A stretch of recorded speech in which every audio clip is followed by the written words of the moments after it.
Presenting Firefighters, the true-to-life story of our unsung heroes who stand ready to ride by day or night against our most murderous enemy, the demon of fire. In just a moment, we'll take you to the home of the Collinses, where Tim is having a breakfast with Jimmy and Mrs. Collins after the exciting conclusion the night before of the case of the counterfeit plates. He's in for another exciting adventure, and Jimmy is too.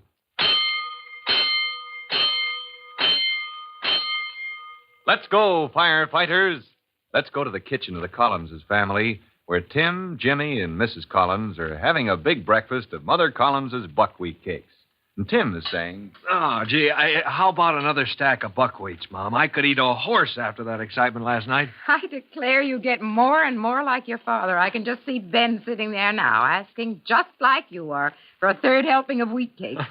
Well, when you work, you got to eat, Mom. Oh, you're just naturally a glutton. Now, Jimmy, if you'd been up most of the night working, you'd be hungry, too. By the way, what's the matter with your appetite this morning? You usually take... Oh, big day, Mom. I'm meeting Jack to talk over some business about the Firefighters Brigade. We want to raise some money. Oh, what are you going to buy? Ice cream, sodas? Oh, no, Tim. This is important. It's for our equipment fund. You got any suggestions? No, but, well, I'll think about it. Okay. Well, I got to be on my way. I'm due to meet Jack at his apartment in 5 minutes. I'll see you all later. Jimmy, finish your breakfast. Oh, gee, Mom, I've had plenty. One guy that overeats in the family's enough. All right, none of that. None of that. If you were a working man like me, you'd eat a decent breakfast, Oh, let him go, Tim. I guess he's just excited. Come right back when you've finished your business with Jack. I've got some things for you to do today. Okay, so long, Mom. And Tim, watch that appetite of yours, won't you? Go on, get out of here. Hey, Jack. Oh, hiya, Jimmy. You're the guy I'm on my way to see. What you doing on Front Street? Oh, Mrs. Larkin asked me to go to the drugstore for her. She's an old lady who lives in our apartment house. Say, I've been talking with my brother Tim about raising money for the equipment fund. Yeah? Did he have any ideas? No, but he said he'd think about it. Oh. Well, let's talk it over with him as soon as I deliver this bottle of medicine to Mrs. Larkin in the apartment here. Say, I never realized you live right next door to a garage. That's pretty convenient when you want to buy gas. Yeah, we keep our car there. Speaking of gas, I see the garage is getting in. Oh, there's Clyde, the gas truck man. Hey, Jack. Hiya, Clyde. Filling up the old tank again, huh? Yep. And this garage sure sells a lot of gas. This is the second truckload I delivered in 3 days. They sure must have a flock of customers. Well, that's our garage, the most successful in town. This is my friend, Jimmy Collins, Clyde. Jimmy, Clyde Cranston. Hi, Jimmy. Some place to meet you, Clyde. Say, Clyde. Yeah, Jimmy? I just noticed something. That hose from your gas truck. Now, what about it? Oh, you're supposed to be putting gas in the garage tank, aren't you? Yeah, that's right. It's right under the walk here. Big 500-gallon job. I may be wrong, but it looks to me like you have your hose in the wrong pipe. What do you mean? Well, isn't it supposed to be in the pipe over there? What? It looks like you've got it in the apartment house tank. Holy smoke. You're right. I put her in the apartment's fuel oil pipe by mistake. Gosh, that means you've been running gas into the apartment house tank. Yeah, you're right, Jimmy. Yeah, what a fool thing to do. Yeah, I'll shut it off. Gee whiz, what are you going to do, Clyde? Well, the damage is done now. Switch her over to the garage tank, I guess. Forget about it. What about the gasoline in the apartment house tank? Forget it. No one will never know the difference. Well, isn't that dangerous, having gasoline in a fuel oil tank? It won't make no difference. Besides, if the company finds out I pulled a fool stunt like that, it'll cost me my job. I don't stand in so good with them now as it is. Thing like this, and I'd be out on my neck. What about the oil furnace? Won't it make a difference burning gas instead of fuel oil? Listen, kid, forget about it. So I made a mistake. It's not important. Well, don't you think you should report it? Look, I said it wasn't important. I'll be hanged if I'm going to risk my job by telling the company I don't know a gas from a fuel oil pipe. Well, are you sure it isn't dangerous? I said forget it. What difference is it to you? It's my worry, so forget about it. Well, if you think it... I said it didn't matter, didn't I? I got the hose switched. So what? Okay, if you say it's all right, only... Say, what's eating your friend here, Jack? What's he so worried for, anyway? Well, he's just It's only that since I became a junior firefighter, I'm always noticing things that might be fire hazards. Oh, So you're one of them junior firefighters, huh? Yeah, I heard about them. Bunch of kids at school got it up, didn't they? Yeah, I'm president of the brigade at our school. Yeah, well, what do you firefighters do besides go around and tell other people how to run their business? I wasn't doing that. It just seemed to me that gasoline and a fuel oil Look, tank... kid, Yeah? you wouldn't be going to squeal on me, would you? What do you mean? You wouldn't want to get a guy fired, would you? Just 'cause he made a little mistake. Well, I'm no, a pretty good friend of your pal, Jack, here. Ain't that right, Jack? Sure, Clyde. Well, just remember it. And my advice to both of you is to forget you ever saw that gasoline running into the apartment fuel oil tank. Oh, but... Understand? You didn't see a thing. Okay, Clyde. We didn't see a thing. And be sure your pal understands, too. I'd hate to have any trouble with you kids. Well, the tank's full, I see, so I'll be shoving off. I'll be seeing you around, Jack. Yeah, sure, Clyde. And just remember, both of you, you didn't see a thing. Gee, Clyde seemed kind of scared we'd tell on him, didn't he? Yeah. That was funny, him putting the gasoline in the wrong tank, though. Yeah, it certainly was. Well, I'd better look up Mrs. Larkin and give her this medicine. Then we can get down to business. Yeah, sure, Jack. Mrs. Larkin's a funny old gal. She's always hollering to the superintendent about something. Well, hey, come on in, Jimmy. I can't hold the door open all day. Oh, I'm sorry. Okay. Hey, what's got into you? You look like you're in a trance. Anything on your mind? No, I was just thinking. Oh, there's Mrs. Larkin now, just coming up from the basement. I'll give her the medicine. Mrs. Larkin. Oh, hello there, Jack. Here's your medicine. I hope I didn't keep you waiting too long. No, Jack. I've been looking for Mr. Turner, the superintendent. That man ought to be discharged from his job. Never around when you want him. Well, what's wrong this time, Mrs. Larkin? The heat. That man never turns the furnace on. It's like an icebox in my apartment. You seen him? No, I haven't. Here's your medicine. Thanks, my boy. Remind me to give you a dime the next time I have my purse. Oh, that's all right, Mrs. Larkin. I never saw such an inefficient man. Let a body freeze, he would. Just wait till I find him out. Poor Mrs. Larkin, always complaining. You know, she'd want the heat on if it was 90 outside. Well, then the furnace isn't on now? Oh, not on a day like this. Yeah, but if I know Mrs. Larkin, she'll find Mr. Turner and make him turn it on. Oh, no, she can't do that. Well, why do you say that, Jimmy? Jack, Yeah? look, that gasoline in the fuel tank, regardless of what Clyde says, I think it's dangerous. You think so? Yes, and I think we should report it. Yeah, but what about Clyde? We promised him we wouldn't say anything. But if there's danger of an explosion, it's our duty to tell someone. Well, maybe you're right. Only I'd hate to get Clyde into trouble. I've known him for a long time. He's got a wife and a family. Well, Clyde made a mistake. A mistake that's endangering the lives of every person in this apartment house, including your family. Gee whiz, when you put it that way. Yeah, but Clyde said it wouldn't hurt any... Clyde doesn't know for sure. I'm afraid he's thinking more about his job than the safety of the people in your apartment house. And what do you think we should do? Look, Jack, we're junior firefighters. That means we have a responsibility to help prevent fires whenever we can. Yeah, but Jimmy, what if we report it and it turns out that gasoline isn't dangerous in a fuel oil tank? And Clyde will lose his job and he'll blame us. I know, Jack. But right now there's hundreds of gallons of gasoline in your apartment tank. And if Mrs. Larkin ever gets a superintendent to turn on the furnace, there's liable to be a terrible explosion. Where's and my mother's sick in bed upstairs, too. Well, what'll we do? I know what I'm going to do. Get my brother, Tim. Well, now, that's a pretty tough decision for Jimmy to make. If he reports that Jack's friend Clyde, through error, ran gasoline into the apartment house fuel tank, Clyde will probably lose his job with the gasoline company. But if he doesn't report it, and a fire is started in the apartment house furnace, there may be an explosion in Jack's apartment, endangering the lives of scores of persons. What would you do if you were faced with Jimmy's problem? Well, to find out what Jimmy does, be sure to listen to our next true-to-life episode of The Firefighters.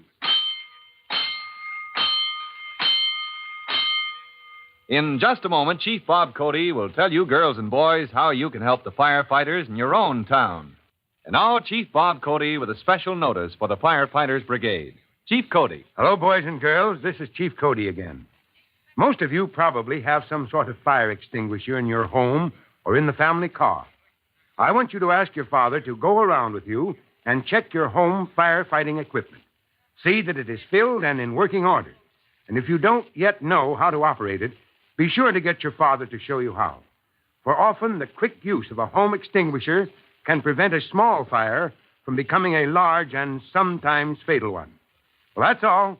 So long for now. Fire Chief Cody and the young rookie fireman Tim Collins will be back on the same station the next time you hear... That's it. Let's go!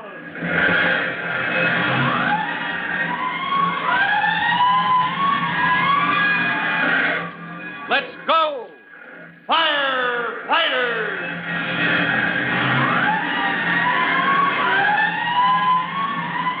Firefighters is a copyrighted feature of William F. Holland Productions.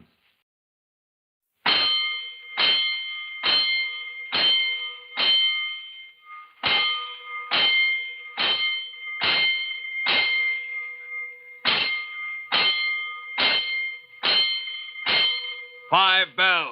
Stand by all stations. Attention, all districts. A 5-alarm fire. 5 bells. Move in immediately. That's it. Let's go! Let's go! Firefighters!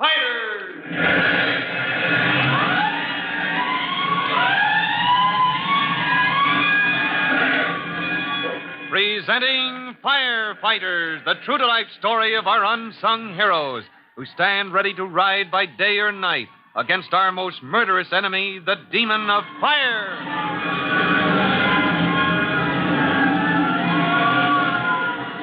In just a moment, we'll join Jimmy Collins and his friend Jack at Jack's apartment house, where they've just discovered that gasoline has been mistakenly put in the apartment house fuel tank.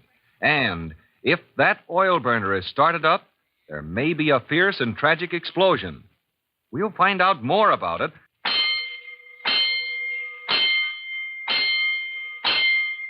Let's go, firefighters. Let's go to the apartment house where Jimmy Collins has realized that a fuel oil tank full of gasoline is endangering the lives of scores of people.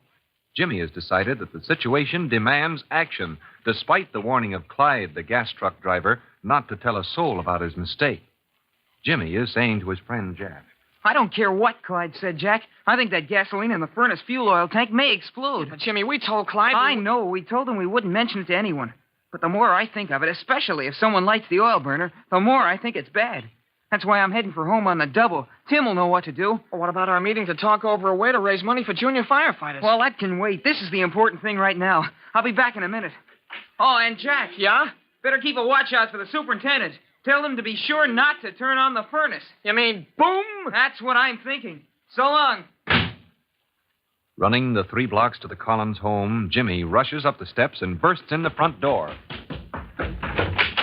Tim, where are you? In the living room. Hey, that was a mighty short meeting you had with Jack. What's the big hurry? Tim, something's happened. I want to talk to you about it. Oh, sure, fella. What's up? The city hall on fire? Oh, don't joke, Tim. This is serious. You know where Jack lives? In the big apartment house over on Hill Street? Yeah? Well, there's a garage right next door. Sure, I know the place. What about it? Well, when I met Jack, there was a gasoline truck in front of the garage, filling the garage tank with gasoline. Well, so what, Jimmy? They do that every day or so. Only the driver wasn't putting the gas in the garage tank. Huh? By mistake, he had the hose in the pipe that leads to the apartment house fuel oil tank. Oh, good grief. Did he notice it in time to stop it? Only after Jack saw the mistake he was making and told him. About 200 gallons went into the apartment tank. 200 gallons? Jimmy, is the furnace on in the apartment, do you know? Well, I don't think so. That's what I was afraid of. If it is turned on, it'll be dangerous, won't it, with all that gasoline in the tank? It's dynamite, Jimmy. You're sure it's not burning? Yeah, because we met an old Mrs. Larkin in the hall, and she was complaining because there wasn't enough heat in her apartment. Uh-huh. She was looking for the superintendent to turn the furnace on. Well, let's pray she doesn't find him. Well, Jack is back at the apartment on the lookout for the super now. I see. I told him for gosh sake not to let him start the furnace. Oh, good boy. How many people live in that building? Oh, there must be a couple hundred. It's pretty big. Well, this is a job for the fire department, Jimmy. With gasoline in that tank, the lives of those people are in serious danger. What are you going to do, Tim? Call Chief Cody. There isn't a fire yet, but there may be if they start that furnace.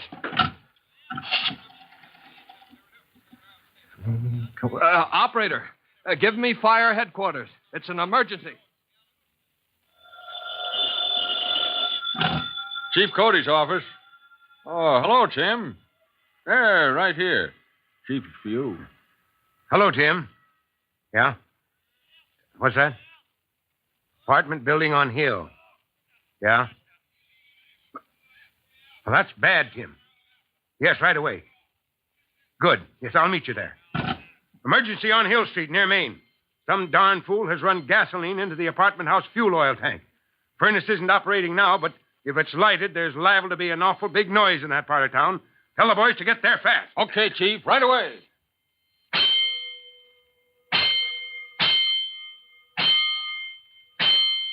Let's run!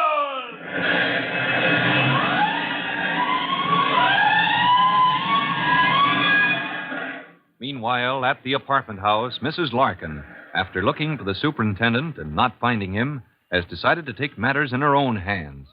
Unaware of the grave danger that hangs over the apartment house, she opens the basement door that leads down to the furnace room. That man, never around when you need him.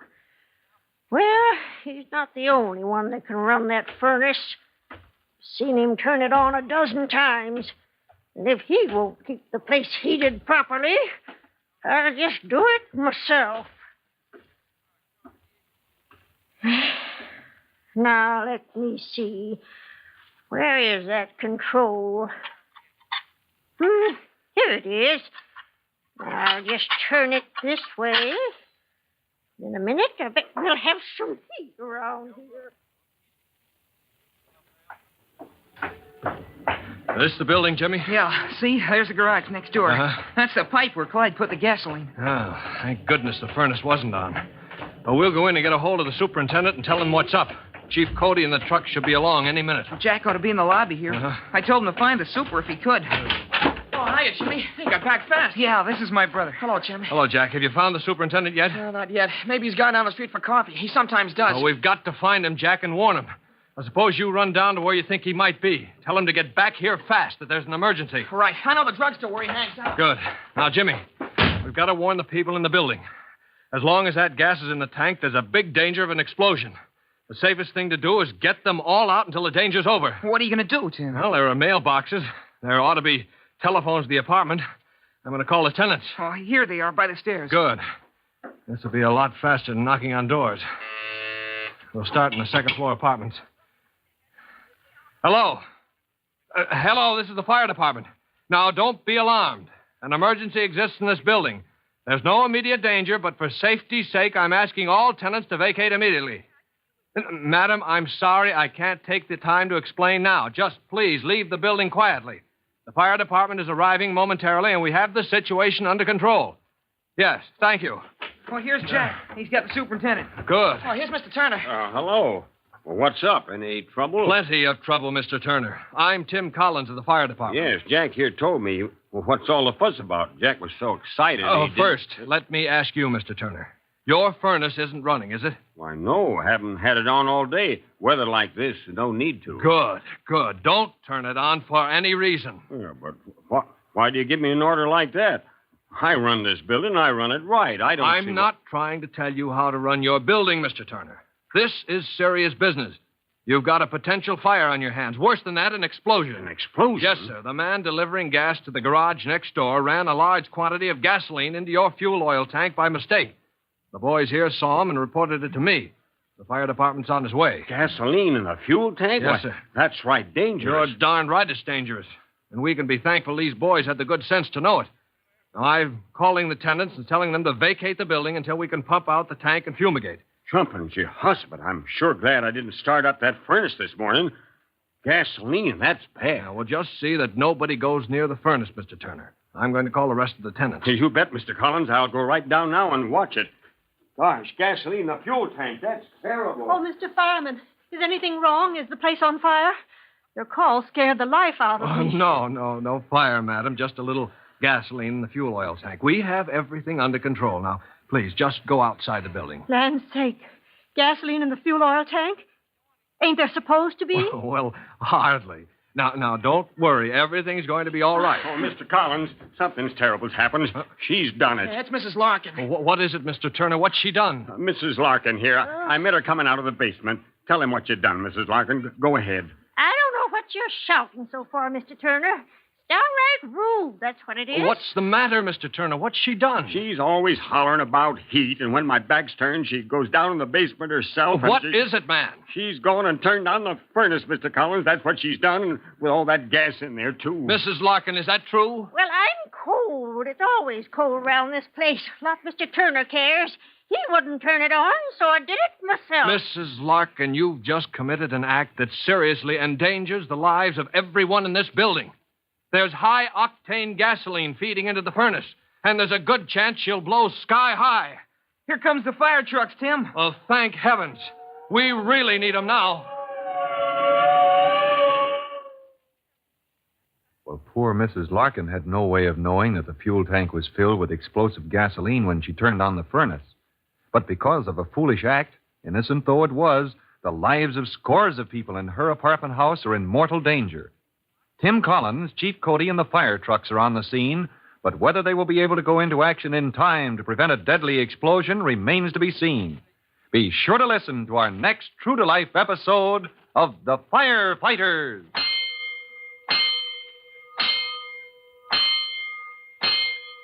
In just a moment, Chief Bob Cody will tell you, boys and girls, how you can help the firefighters in your own town. And now, Chief Bob Cody with a special notice for the Firefighters Brigade. Chief Cody. Hello, boys and girls. The fire prevention tip I have this time has to do with your mother and the kitchen. Grease left in the broiler pan of the oven is one of the commonest causes of kitchen fire. Now, to avoid what can be a dangerous and tragic experience, remind your mother always to keep the oven pan clean. Most mothers do, I know. But it's the rare times that grease is left in the oven that often causes costly kitchen fires. Well, that's all for now. You'll be hearing from me again soon. Fire Chief Cody and the young rookie fireman Tim Collins will be back on the same station the next time you hear...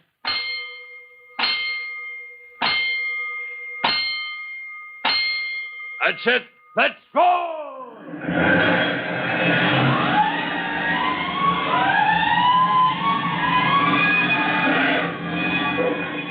Let's go! Firefighters!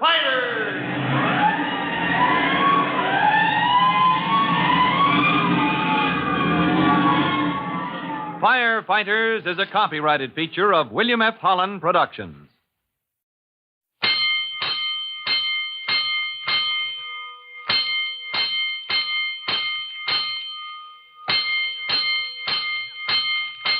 Five bells. Stand by all stations. Attention, all districts.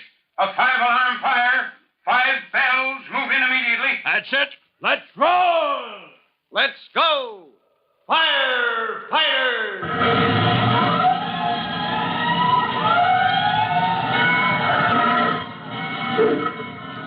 Presenting Firefighters, the true-to-life story of our unsung heroes who stand ready to ride by day or night against our most murderous enemy, the demon of fire.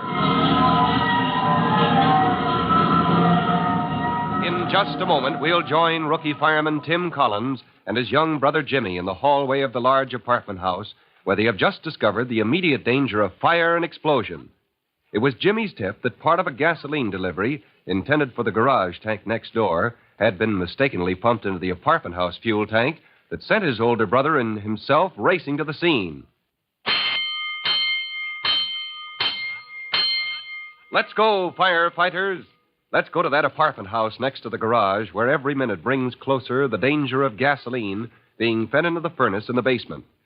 Taking no chances, rookie fireman Tim Collins had phoned in an alarm from his home where he was off duty before swinging into action. And for one brief moment, he and his young brother Jimmy had heaved a sigh of relief as the superintendent told them the furnace was not on.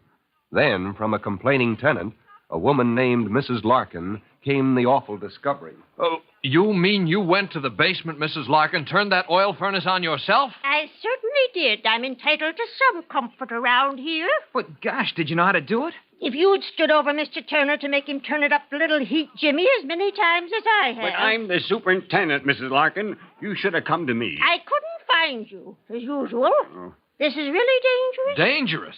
Good grief, ma'am. There's gasoline in that fuel oil tank. But you just now turned it on, you say? Why, yes, Mr. Turner, you get down there as fast as you can and turn it off. But if that gas is seeping in and there's an explosion... The fire trucks are pulling in now. I'll report to Chief Cody and join you. Now get going. Brother, I'm keeping my fingers crossed. You think he'll be in time, Tim? Well, the fuel oil in the feed line should hold back the gas a few minutes, Jimmy, I hope. But there's no time to take chances. Here we are, Chief Cody, over here. All right. What's the report, Tim? Well, sir, gasoline in the fuel tank in the basement. I'll explain later how it got there, Chief. If the superintendent gets that furnace off in time, okay? If he doesn't... I get it. You heard what Tim said, boys. Check for the street entrance to the basement. Get your equipment in there fast. There's a garage next door, Chief. That's bad. Oh, you, Al. Get over next door. Warn them to get ready for possible explosion and fire. Now, Jake, if this block isn't roped off in 2 minutes flat, I'll have you polishing brass. An awful lot of people live in this building, Chief. We started getting them out already. Good for you, Jimmy. Oh, wait a minute, lady. I'm going to my apartment, save a few things. No, you're not. I don't want any panic started here. I'm afraid Mrs. Larkin started all this without meaning to, sir. Well, then she can help us by getting out on the street, keeping out from underfoot. That's your job, Jimmy. Yes, sir. Okay, Chief. I'd like to get down to the basement, Chief Cody, and let that super a hand. Hop to it, Tim. I'll get some men down there with equipment. Good luck. They're not just going to leave us here. Well, they've got their jobs to do, Mrs. Larkin. We've got ours. Come on, we better head for the front door. Heavens, I forgot to give this to Mr. Turner. What is it? That thing you're holding in your hand? I don't know, really. It's a little wheel of some kind. You turn it to bring the heat up in the furnace. My gosh, you mean you broke it or something? Oh, no, nothing like that. I must have turned it too far. It came off in my hand. You think it's important? Important? Gee whiz, if it's part of the control for turning the heat up, you have to have it to turn it off. And my brother Tim's gone down there to... Oh, I'd better do something about that fast. Meanwhile, Jimmy's older brother, Tim, has reached the furnace room in the basement. To his surprise, he sees the superintendent leaning against the metal door, his face bathed in perspiration. What's the matter, Mr. Turner? Did you get that furnace off? No, Tim. I did the best I could, but... Well, that's not good enough. Let's go. You can hardly step inside there. It's so hot. See? Furnace blazing hot. Sounds like she's shaking herself to pieces. Well, don't worry. Asbestos suit and gloves, we'll get You in. could get right up next to her. It wouldn't do any good. The control's gone. A regulator? Yeah, that fool woman and her meddling. When I got down here, the furnace was heating up fast, but I'd have been time to turn her off. Well, wasn't there any way you could? Nope, I tried, and all the while she's building up heat like crazy. Gasoline's been seeping in with the fuel, bit at a time. Well, that's why there wasn't any explosion. Where's your fuel tank? The other end of the basement, up high. It's built out under the sidewalk. Well, let's get to it. That fuel line, that pipe is like a fuse leading to a keg of dynamite. Come on, help me close this door. Sure. Maybe if you firemen can get your hose down here. Are you crazy? Water and gasoline? That furnace would blow up. That little room would be like a sea of burning gas and oil. You said a mouthful, Tim. Oh, hello, Chief. Furnace is out of control, huh? Yes, sir. Sorry, Chief Cody, but we're in a fine spot. We've been in them before, son. Didn't I hear you say you were heading for the fuel tank? Yes, sir. It's over here. Come with me. We smashed through your street entrance to the basement, Turner. Yeah. My men will be getting a load of sand in any minute. Well, that furnace room is a furnace in itself, Chief. Not much they can do in there, I'm afraid. They'll do the best they can, Tim. Holy smoke, Turner. That's your fuel tank where that pipe goes in up there? Yes, sir. It extends out under the sidewalk on a shelf. Oh, Chief, this end of it's all bricked up. Brick and concrete, except for that little opening up there. Well, it's fire regulations, Tim. You're not supposed to leave your tank standing in the open. Oh, but good grief, man. You're not supposed to make it impossible to get at. There must be a valve or petcock close to the tank to turn the fuel off at the source. Well, there is. I'm sure of that, only I never had any occasion to use it before. Well, we do now, and how? This whole place could go up like an ammunition dump any minute. Look, there's a barrel. Yeah. Give him a hand rolling it over here, Turner. Yeah, sure, will. Well, if you climb up on it, Tim, we may be able to reach into that opening. Shut off the feed line from the tank, huh? Yeah, that's the idea, Chief. Yeah. There we are. It was the super before me bricked this up, Chief. Even though the tank's up high, I'd have left an opening so you could get through without trouble. Well, never mind that now. Here, take my flashlight, Tim. Yes, sir. I'll give you a hand up. All right. All right, that does it, Chief Cody. I can see that petcock on the tank, but I couldn't reach in that far in a month of Sundays. You mean you can't get at it? No, sir. That opening's so small a man couldn't get through it. Oh, blast all superintendents who seal their tanks up so you can't get at them. Look out, Turner. We're coming down. We better get out of here while we're still alive.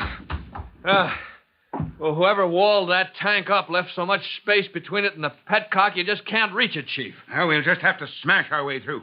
Let's get back upstairs for equipment and men. You haven't got time to do that. That's the only way to shut off the feed line to the furnace. You don't get me down here again, not with this whole place ready to blow sky high any minute. Nobody's asking you. That's our job. Well, it'll be ticklish work, Chief. Working against time. You're telling me. I hope they've got the people out of this building. Yes, sir, and the block roped off. I can't order any man to take a chance down here smashing through that wall to get at a tank that may blow up in their faces. Well, so you ask for volunteers. And I'm the first, Chief. Let's get up those stairs. Yeah.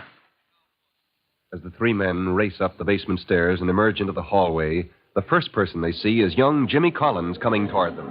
For Pete's sake, Jimmy, what are you doing in here? I thought I told you to get that Mrs. Larkin out of the building and stay out yourself, son. Oh, I didn't mean to disobey orders, Chief, but I had to come back. Well, we'll talk about that later, Jimmy. You get along outside and don't argue. Oh, I don't mean to argue, Tim, but I wanted to get down the basement and tell you something. But the firemen were making everybody move out, and they wouldn't let me in. Well, certainly not, Jimmy.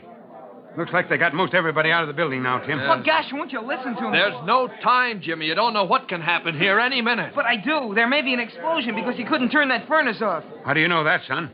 Al, come here a minute, will you? When I got Mrs. Larkin outside, I found what she had in her hand. See? Huh?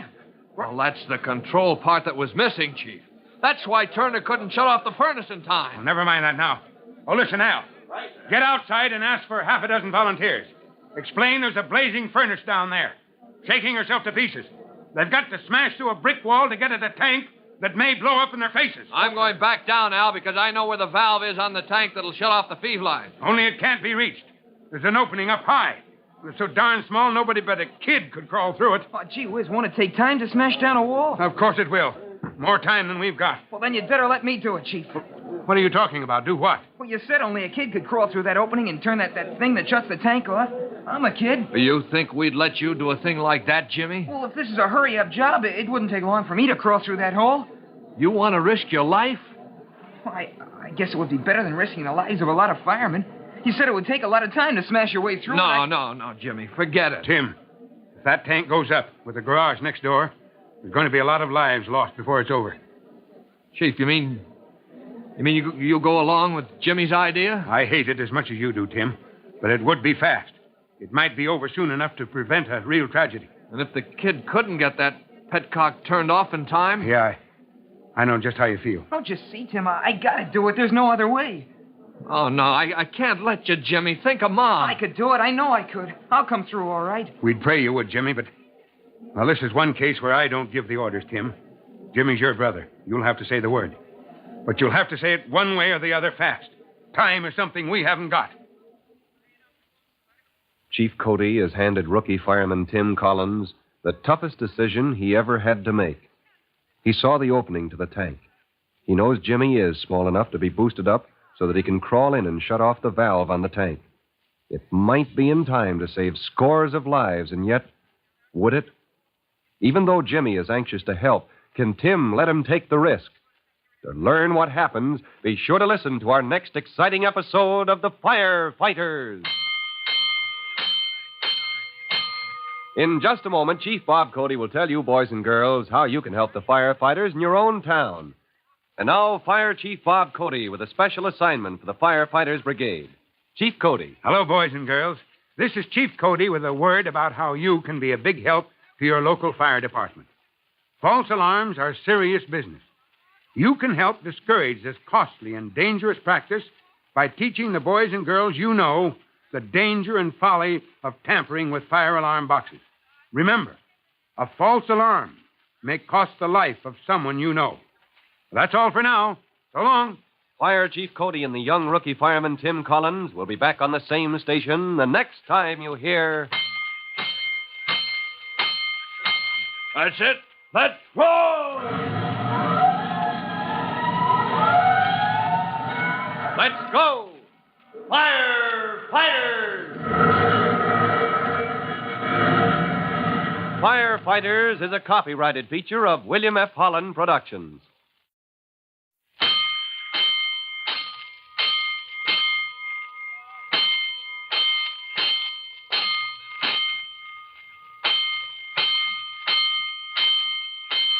Five bells. Stand by all stations. Attention, all districts. A 5-alarm fire. 5 bells. Move in immediately. That's it. Let's roll! Let's go! Firefighters!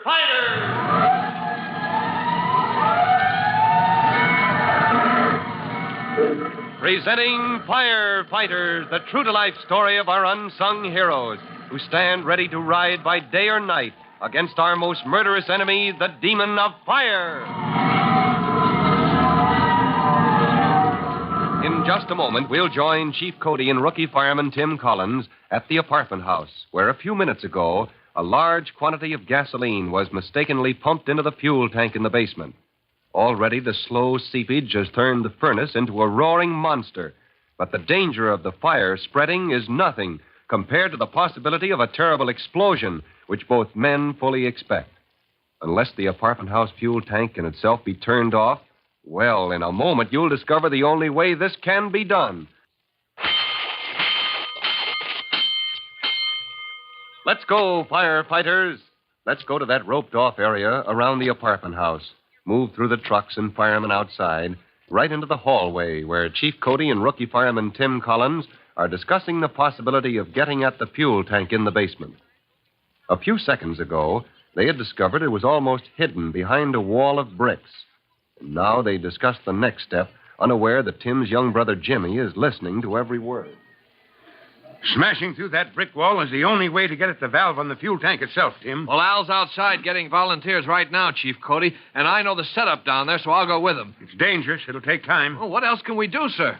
That furnace is out of control. The pipeline to the tank is like a fuse to a keg of dynamite. That's the point. There ought to be a faster way. You think I like sending you men down there when the whole place may go up like an ammunition dump? Well, it's a tough break. That tank has to be up high on a shelf extending out under the sidewalk, Chief. It's tougher that some fool had to brick it all up. Protection, yes.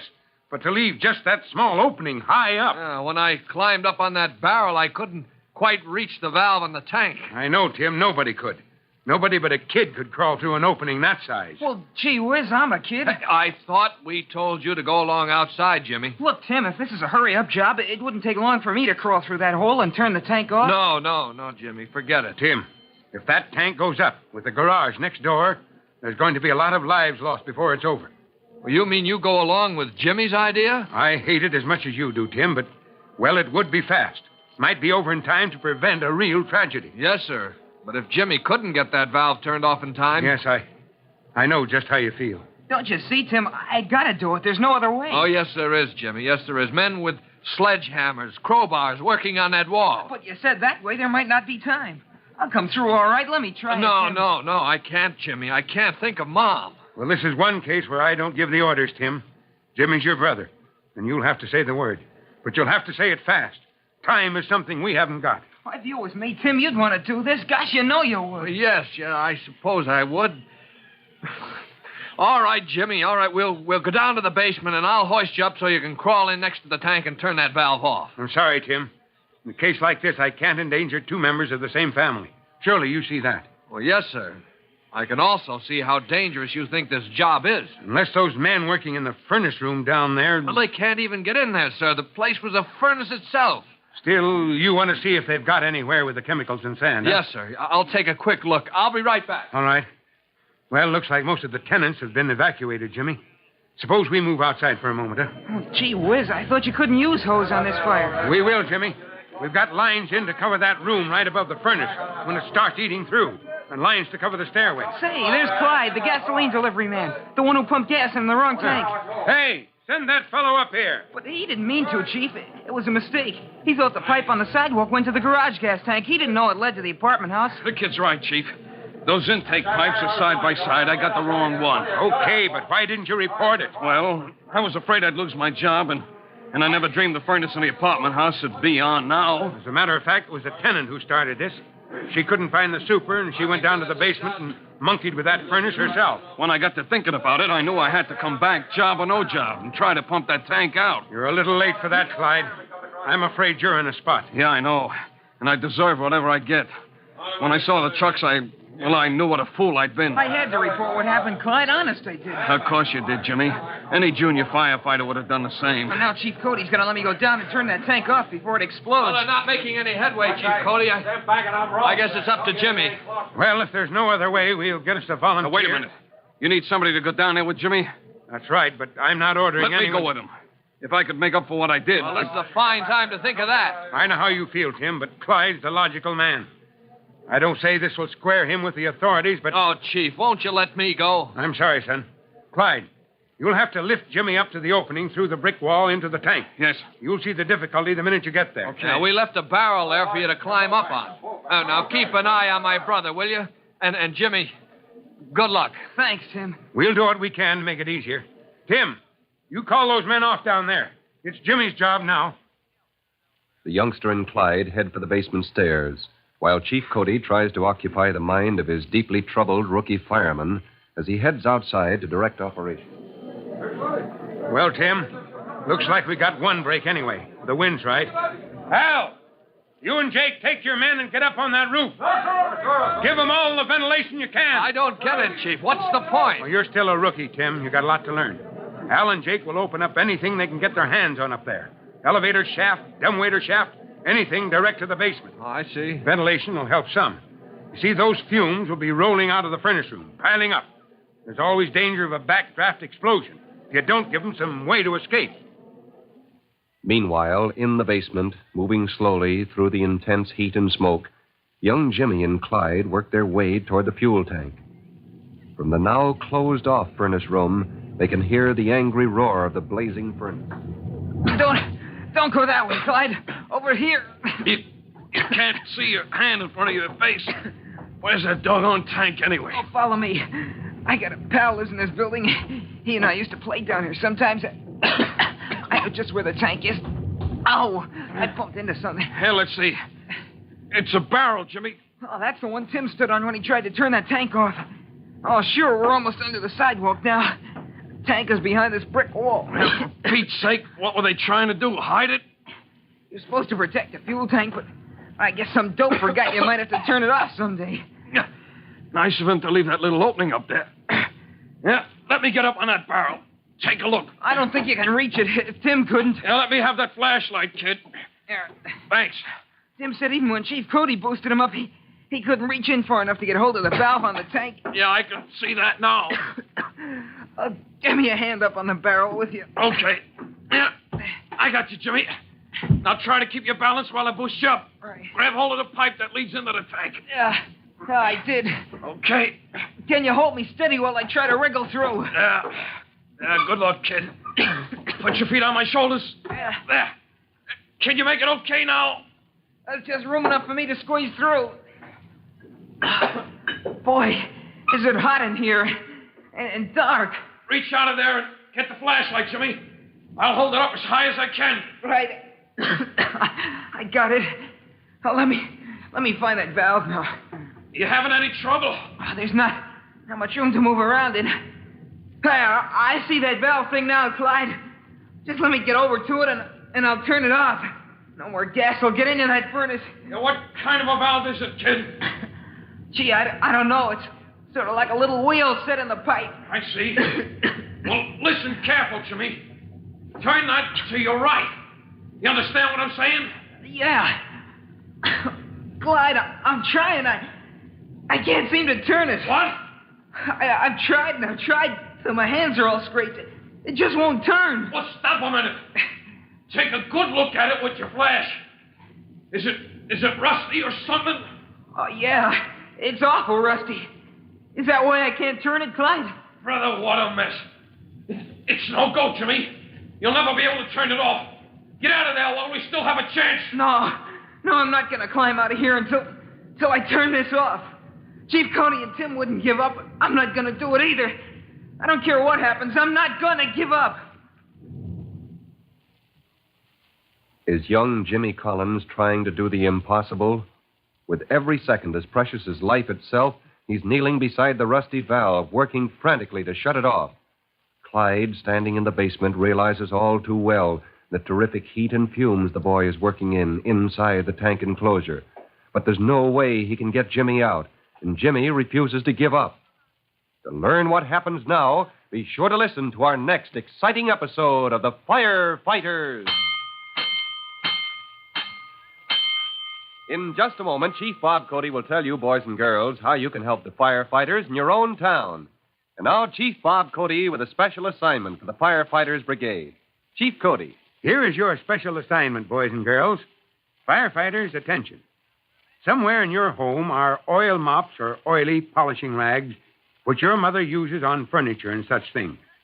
Now, these are necessary for good housekeeping, but they can be dangerous, too, especially because they're often put away in closets where the ventilation is limited. Now, check up on this. If mops and rags can't be hung outside in the open air, then try to see that they are stored in some kind of closed metal container. That's all for now. Until next time, so long.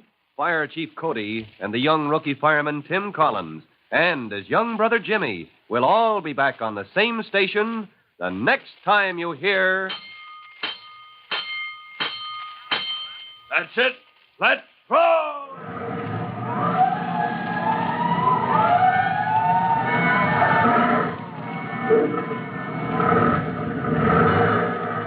Let's go! Firefighters! Firefighters is a copyrighted feature of William F. Holland Productions.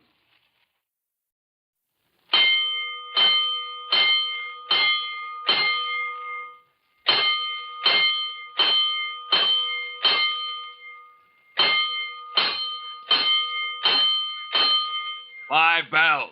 Stand by all stations. Attention, all districts. A 5-alarm fire. 5 bells. Move in immediately. That's it. Let's roll! Let's go! Firefighters!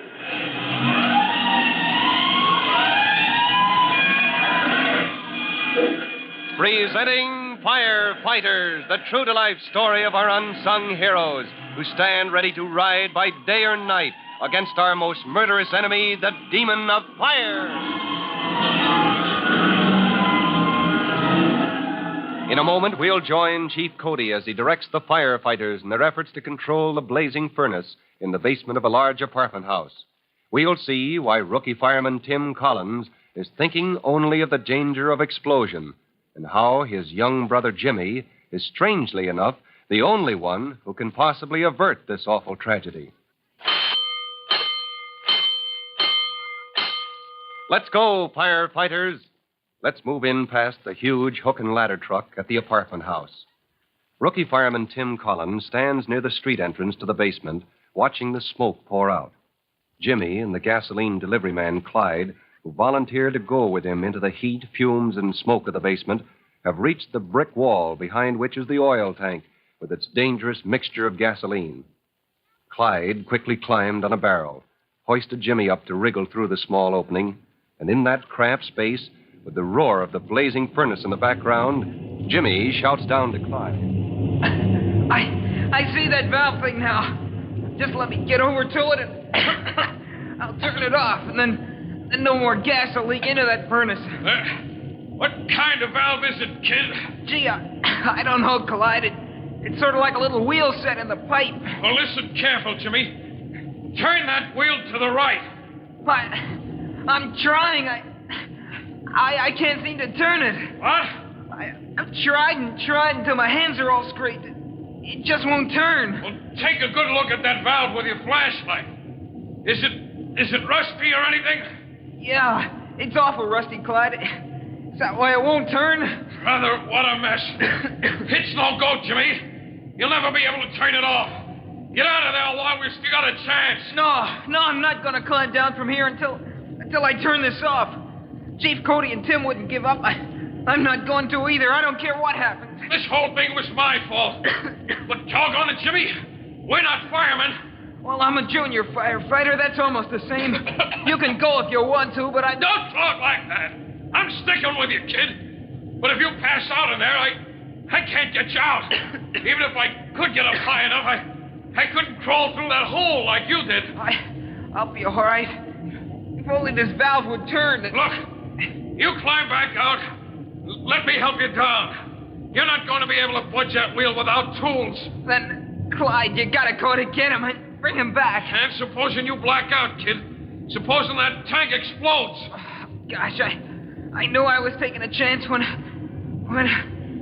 Good grief, he's fainted. No, I won't let myself... Listen. I got no time to argue.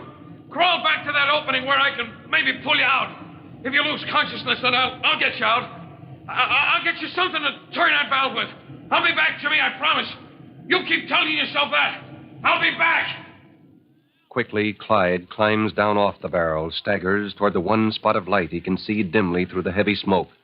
Coughing and choking, he works his way toward the basement exit and the stairs that lead up to the street level. And as he emerges, the first person he sees is Tim Collins. Clyde! Where's my kid brother? Where's Jimmy? Behind that brick wall. Working on the tank valve. Rusted. He can't turn it. Gotta get some. A wrench. I've got one right here. Wait a minute. Hey, that's lucky, Jim. Yeah, I was trying to figure every possible thing you might run into. All of a sudden it hit me. Nobody turned that valve in years. Time's up! Clear out, Tim Collins! I can't, Chief. I can't. It's now or never. Come on, let's go, Clyde. The two men disappear into the cellar. A moment later, Clyde climbs back up onto the barrel. Behind them in the closed-off furnace room, the blazing furnace roars like some crazy monster. But behind the brick wall, all is quiet. Jimmy! Jimmy, all right, Jimmy? No answer.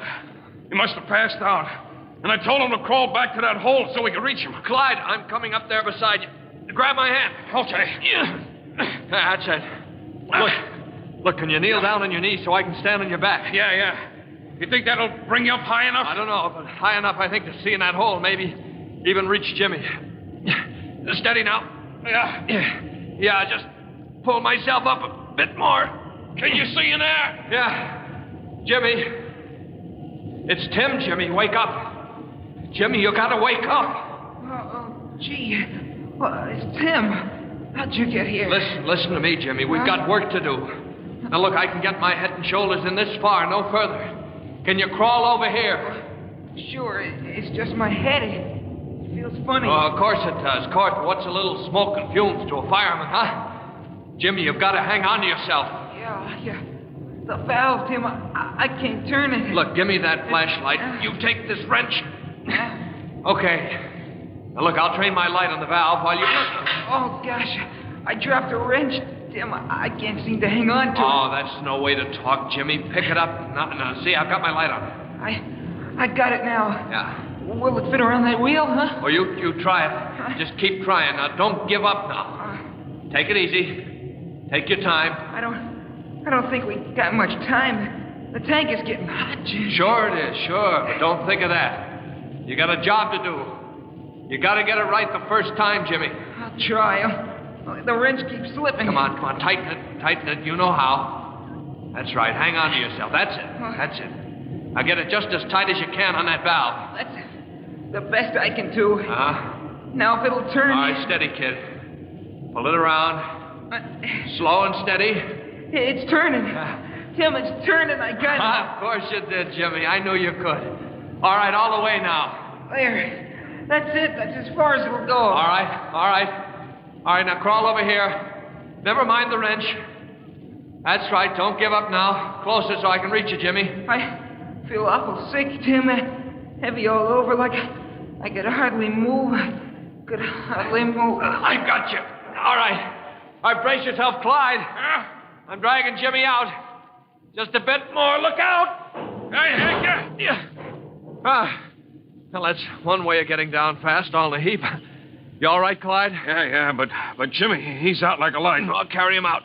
You get outside fast and tell Chief Cody to concentrate on the furnace.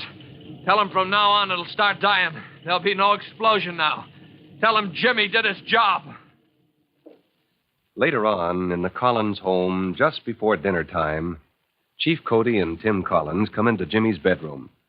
Mrs. Collins looks up at them from her chair beside Jimmy's bed. Well, I hear your patient is coming along just fine, Mrs. Collins. If it wasn't for me, he'd be out of his bed right now. You take your time, Jimmy. You had yourself a full day. I don't mind saying I'm mighty proud of the boy, Mrs. Collins. Yes, I think his father would have felt the same way. Yeah, he's going to make a fine firefighter one day. Right, Tim? Oh, you can say that again, sir. How'd you like it if the chief stayed to dinner, Jimmy? Oh, swell. I'm starved, only... Well, gee whiz. You know what's worrying the boy? He doesn't see how he can eat with his hands bandaged up like that. He worked awful hard on that valve before I got there with the wrench, Chief. Well, Jimmy, I guess a fellow who can swallow all the fumes you did and still have an appetite at the end of the day is okay. That's one thing you can always count on. By the way, son, Tim was telling me how you wanted to raise some money for the junior firefighters at school. Well, yeah. My pal, Jack Carson, and me, we'd like to find some way to get the boys' armbands and stuff like that so everybody'd know who we were. Mm-hmm. Well, the boys down at the station house would like to help out. After all, you sure helped us today. Did you ever think of an antique sale? You mean old furniture and things like that? Well, sure. People will pay a lot for the real thing, Jimmy.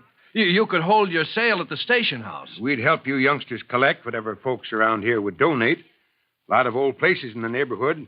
Regular gold mine for antiques. Like that old Wilcox house. You mean the haunted house? Oh, come now, Jimmy. You know better than that. Old Mrs. Wilcox may be a mite strange, but she's got a heart of gold. Sure.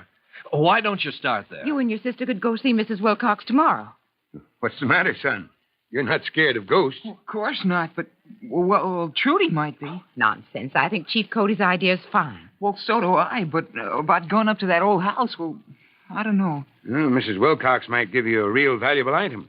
Then we'd send a truck around to pick it up for the sale. And it would keep you from any more danger. You've had your share of trouble for a while, young man. Well, all right. If Trudy's not scared, we'll go up there tomorrow. Only if you ask me, you can get into plenty of trouble in a haunted house. Well, Jimmy is closer to being right than he knows. But you say everybody knows there aren't any ghosts or haunted houses? That's true, of course, but look at it this way. Trouble is always just around the corner in any house that's allowed to become a fire hazard. And Jimmy is right about the old Wilcox house. It is haunted, and you'll find out about it in our next exciting episode of The Firefighters. In just a moment, Chief Bob Cody will tell you, boys and girls, how you can help the firefighters in your own town. Now, Chief Bob Cody with a special notice for the Firefighters Brigade. Chief Cody. Hello, boys and girls. This is Chief Cody with a word about mice. What do mice have to do with fires? Plenty, sometimes. One of the countless causes of fire in the home is matches. Matches left where rats and mice can chew and nibble them. So here's two things to do to remove this cause of fire. One, keep your home free of rats and mice. And two, as an added precaution, keep all matches, especially the non-safety type, in a tight container. Well, that's all for now. You'll be hearing from me again soon. Fire Chief Cody and the young rookie fireman Tim Collins will be back on the same station the next time you hear... That's it. Let's roll!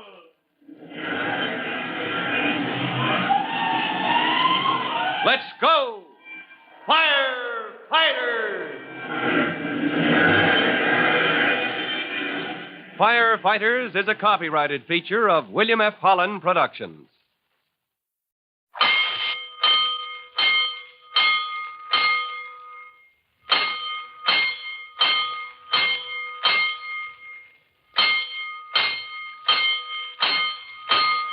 Five bells. Stand by all stations. Attention, all districts. A 5-alarm fire. 5 bells. Move in immediately. That's it. Let's roll! Let's go! Firefighters!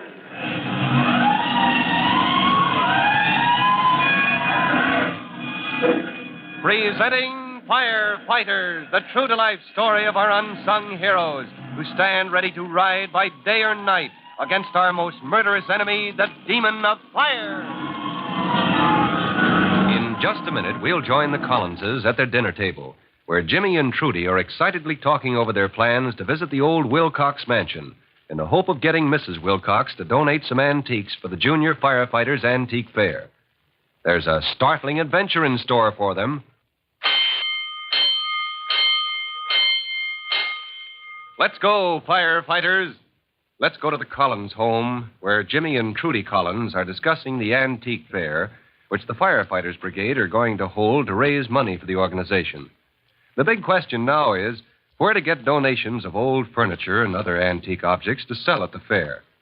As they finish their evening meal, Mother Collins comes up with an idea. Well, if you want some real antiques, I think I know just the place to go. Gee, where, Mom? We've got to have something really good and old so people will want to come to the sale. Well, I don't know, but I understand that Mrs. Wilcox up on Signal Hill has a house full of antiques.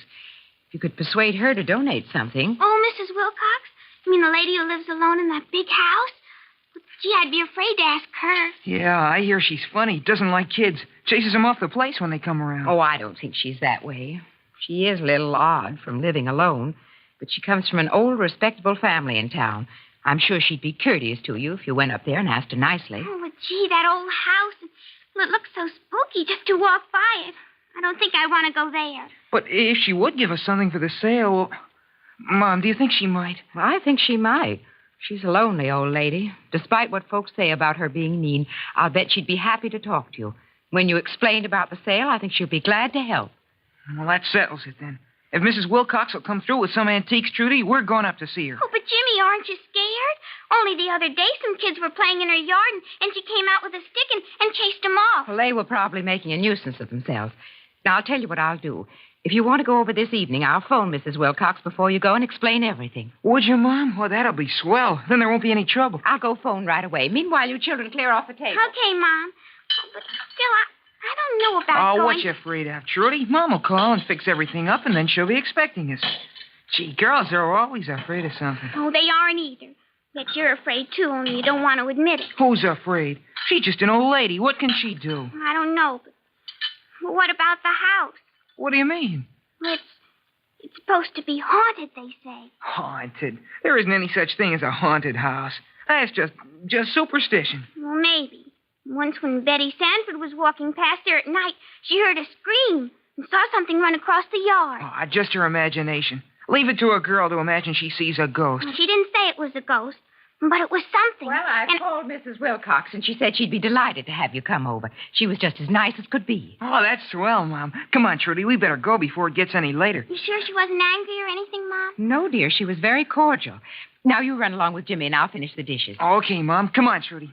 Well, all right. If you're sure... And hurry home, children. I want you back before dark. Sure, Mom. It won't take us long. Boy, this is a break. Visiting the old Wilcox mansion and getting something for the sale, too.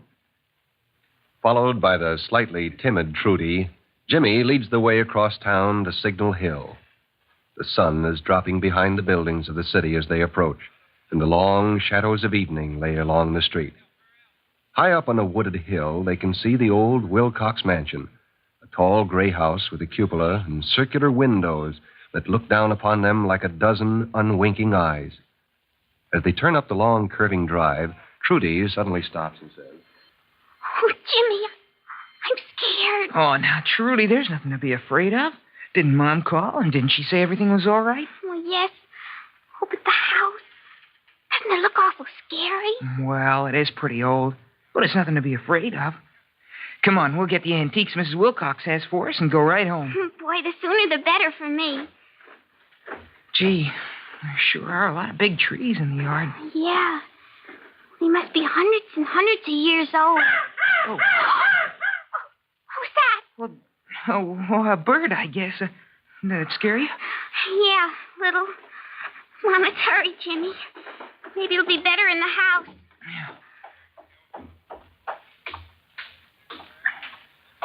Here we are.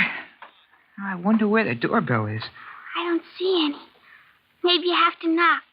Here's something that looks like a doorbell, only it says pull. Well, go ahead, pull it. I am. Give me time. Gosh, what a funny-sounding doorbell. Maybe she didn't hear. I'll pull it again. Gee, Mom said she was expecting us. Wonder why she doesn't come. Yeah, that is funny. Don't keep ringing the bell, son. I hear you. Oh, Mrs. Wilcox? That's right, Mrs. Worthington Wilcox. Oh, I'm Jimmy Collins, and this is my sister Trudy. Yes, your mother called. I've been expecting you. Won't you come in? Thank you.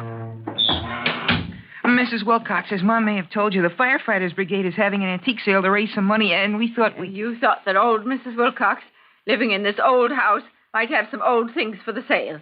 Well, you're right, young man. I have a house full of old things. Everything about this house is old. Very old, including myself. I'm sure we can find something for this, what do you call this organization of yours? A Firefighters Brigade. It's a group of kids at our school. We study and practice ways of helping prevent fires and try to get other people to do the same thing. Well, very interesting. Tell me, young man, do you smoke? Well, no, Mrs. Wilcox. I'm only 15. That's a good thing. I detest smoking. Can't stand people smoking around me. My late husband, Worthington Wilcox, smoked. The only thing I couldn't stand about him. Made him smoke his pipe in the garage. He died 29 years ago this month. Oh, gee, I'm sorry. Well, no matter. It was a long time ago. Almost forgotten. Now, tell me, what kind of antiques do you want? Well, almost anything you have. Old glassware or a small piece of furniture. I tell you what. Up in the attic, there's hundreds of old things been stored up there for years.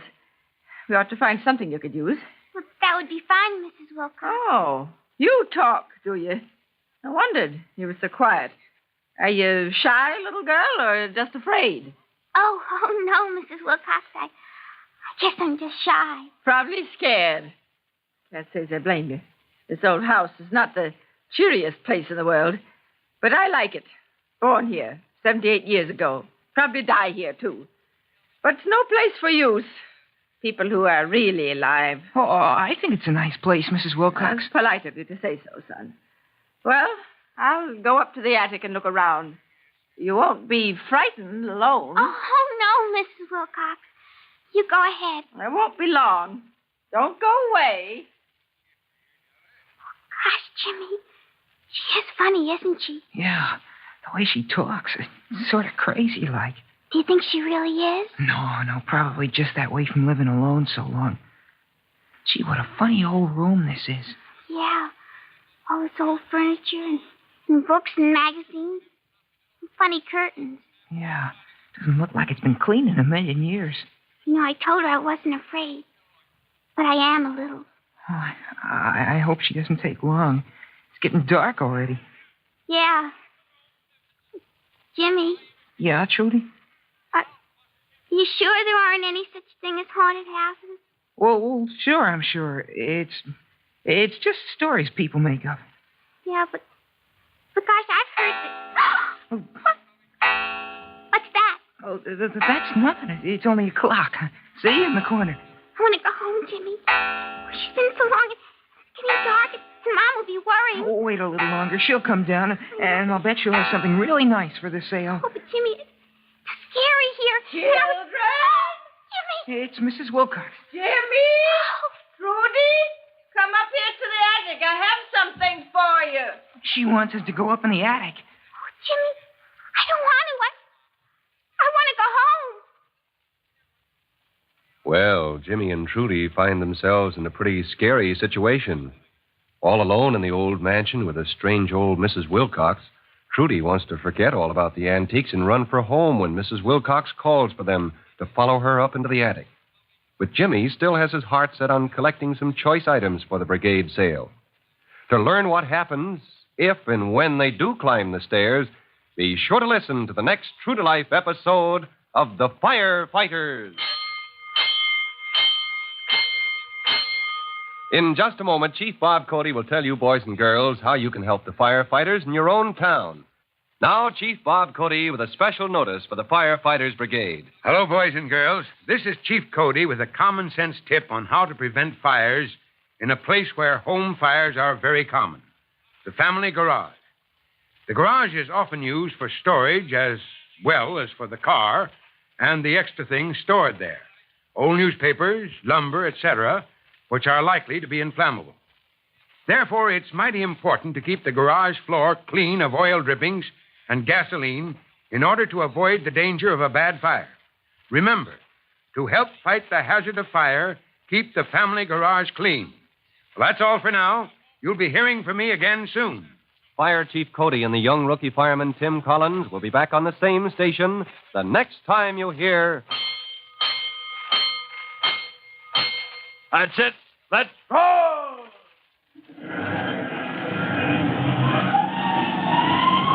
Let's go!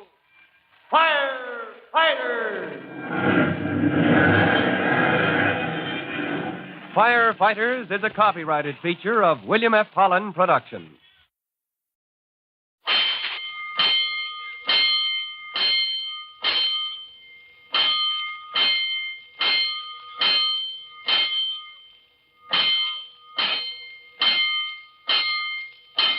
Five bells. Stand by all stations. Attention, all districts. A five-alarm fire. 5 bells. Move in immediately. That's it. Let's roll! Let's go!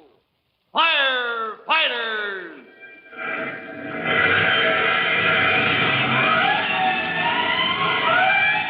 Presenting Firefighters, the true-to-life story of our unsung heroes who stand ready to ride by day or night against our most murderous enemy, the demon of fire. In just a minute, we'll join Jimmy and Trudy Collins in the old Wilcox mansion, where they've gone to collect some articles for the Firefighters Brigade antique sale. It is growing dark in the eerie old house, and Trudy's courage is fast disappearing. Reminded of the rumor that the old place is haunted and frightened by the strange old Mrs. Wilcox, she wants to flee for home. But Jimmy, who's a little braver, is trying to get her to stay. Let's go, firefighters. Let's go to the old Wilcox mansion where Jimmy and Trudy have gone to ask old Mrs. Wilcox for some articles for the firefighters' sale. Standing alone in the shadowy old living room with Mrs. Wilcox up in the attic, Trudy, for one, is ready to give up the whole project, especially when she remembers the frightening stories about the old house. But what if it really is haunted, Jimmy? Oh, there's no such thing as haunted houses, I think. But what about the stories they tell? About folks hearing screams late at night and seeing things running across the yard. Well, it's just their imagination, I hope. Oh, gee, Mrs. Wilcox has taken an awful long time up in the attic. Yeah. I wish she'd come down. Me too. I don't... Oh, Jimmy, what's that? Why, that's nothing. It's only an old clock. See? Oh, there it is in the corner. I don't like this place, Jimmy. I want to go home. Oh, no. Now, take it easy. There's nothing to be afraid of. No? Why are you looking so funny? Funny? Who's looking funny? I'm just watching to see if Mrs. Wilcox is coming down the stairs. She's been so long, and it's getting dark. Mom will be worried. I want to go home. Oh, Jimmy! It's Mrs. Wilcox. Jimmy! Rudy! Come up to the attic. I have something for you. She wants us to go up to the attic with her. Oh, Jimmy, I don't want to. I want to go home. Jimmy? Rudy? Are you still down there? Yes, Mrs. Wilcox. We're still here. Come on, Trudy. We'd better go up. Why don't you go? I'll stay here. Well, all right. Somebody's got to go. I'm coming, Mrs. Wilcox. Stay right here now, Trudy. Oh, Jimmy. What's the matter now? I forgot. When you go, I'll be here alone. I'll come with you. Well, gee, make up your mind. Come on, now follow me up the stairs. All right. Oh, where are you, Mrs. Wilcox? Way up on the 3rd floor. Just follow the winding stairs. Oh, gee. It's dark and scary. Why didn't she turn on some lights, I wonder? Saving electricity, probably. She's very economical, I hear. Now, that's it. Now, right up this way. Be careful of those last stairs. They're very narrow. Oh, gee, it's quite a climb, and it's so dark. Couldn't you maybe turn on a light, Mrs. Wilcox? Oh, no electricity up this part of the house. That's why I use this oil lamp. Now, that's it. Now, turn the landing, and you're up. Sure is an awful big house. Got a big attic. Yes, been the storeroom for our family for over 100 years. Boxes and trunks and furniture, all the cast-offs of folks that have been dead for more years than I can remember. Sure is a lot of stuff here, all right. I'm afraid I must apologize for the dust and the cobwebs. Haven't been up here in 10 years, it must be. Now, come, we'll see what we can find for this. What's the matter? Dust gets in my nose. Dust? Well, cover your nose with a handkerchief. That'll fix it. I must have the place cleaned out one of these days. It would probably be a good idea. Looks like quite a fire hazard the way it is. What the hell? Fire, you say? I've lived in this house for 78 years, and there's never been a fire. What do you mean, talking about fire? I only said that with an attic full of old stuff and with all this dust and dirt around, it would be an easy place for fire to start. You stop talking about fires, young man. I detest fires. Never had one in this house. And there's not going to be any, as long as I'm careful. That's one thing I always am. I'm careful. Now, I'll just set this lamp down by the closet away from everything. And we'll look for something for the sale. Whoa. What's that? Trudy, what's the matter? Something black came at me and... Something black? Oh, there it is again. Look, Jimmy. Oh, that's nothing, child. It's just a bat. Oh. He's harmless. He is? Oh, I don't think I like that. Well, never mind. He's gone back to his nest under the eaves. That's all right, Trudy. He's gone. Let me look into this closet. Oh, my, the memories these old things bring back. There's my little silk parasol. I'll just shake it out and look at it. The dust over everything.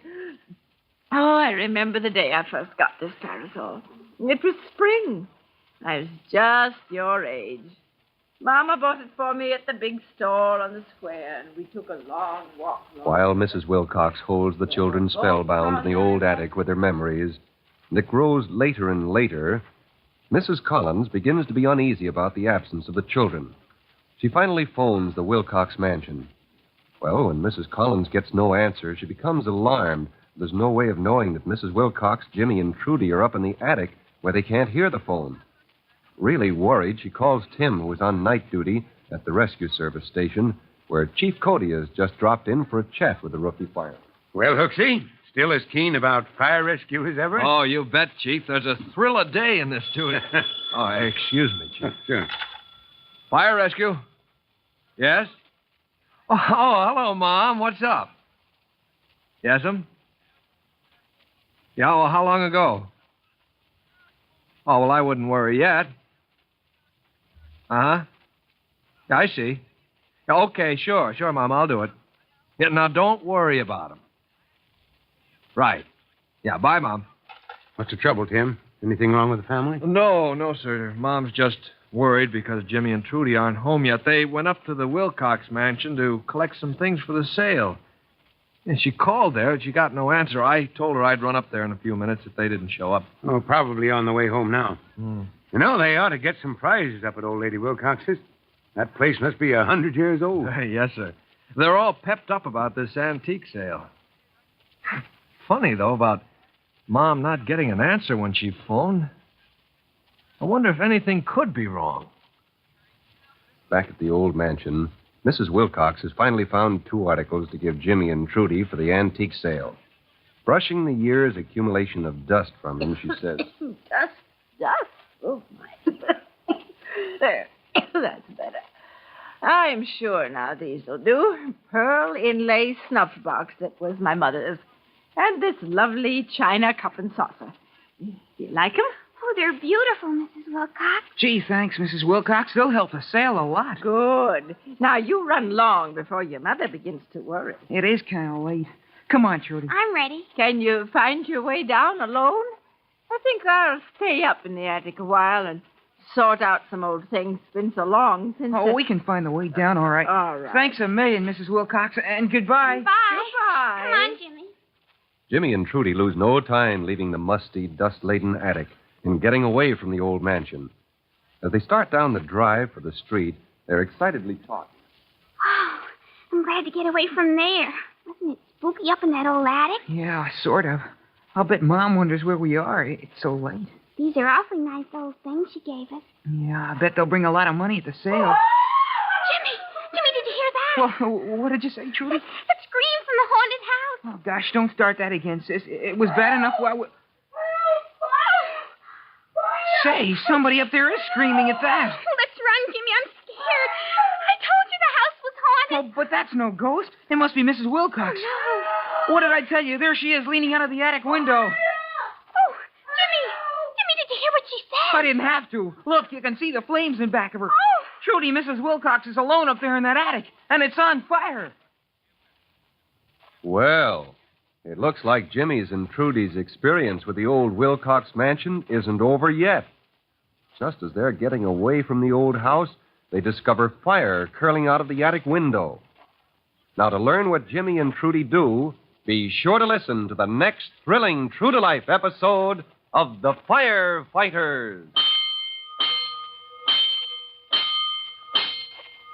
Now, in just a moment, Chief Bob Cody will tell all of you boys and girls how you can help the firefighters right in your own hometown.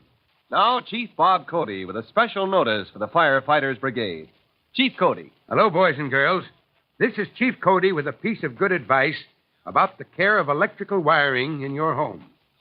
Now, I've mentioned this before, but it bears repeating.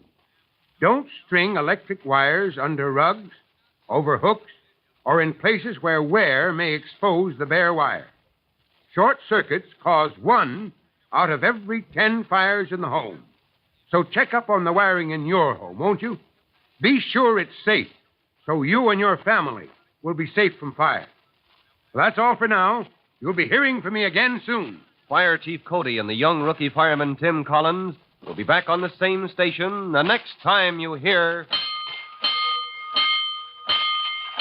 That's it. Let's roll!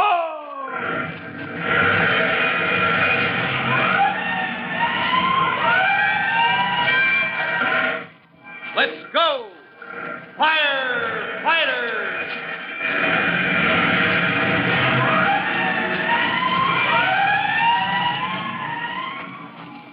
Firefighters is a copyrighted feature of William F. Holland Productions.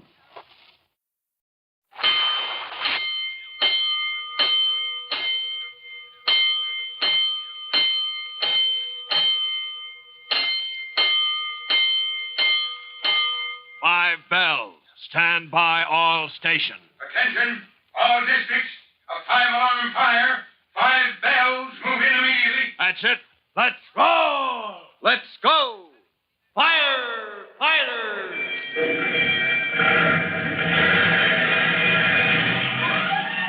Presenting Firefighters, the true-to-life story of our unsung heroes who stand ready to ride by day or night against our most murderous enemy, the demon of fire.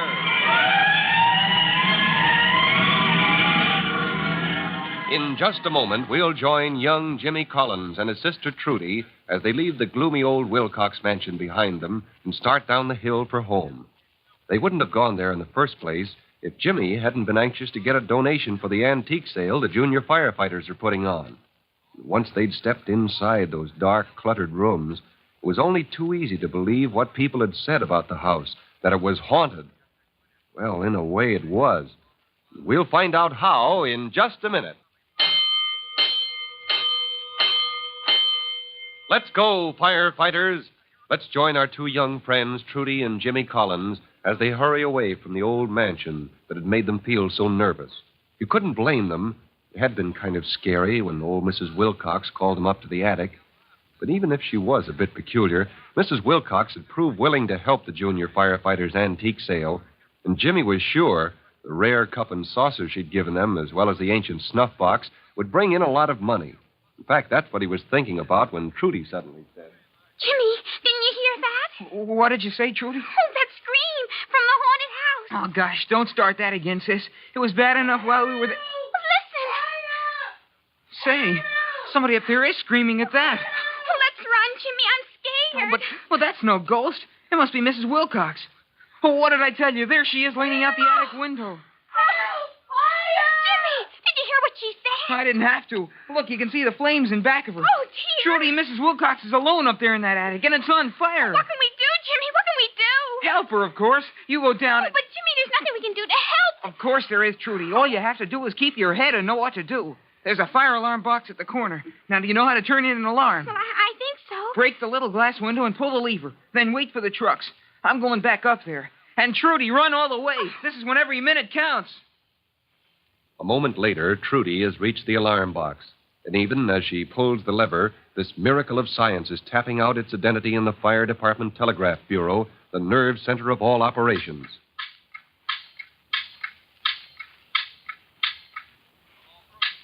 Chief Cody immediately stops talking to the dispatcher, for he knows a moment of quick and decisive action is ahead. The alarm signal is an old story with him. But almost automatically, his mind translates the message it is delivering.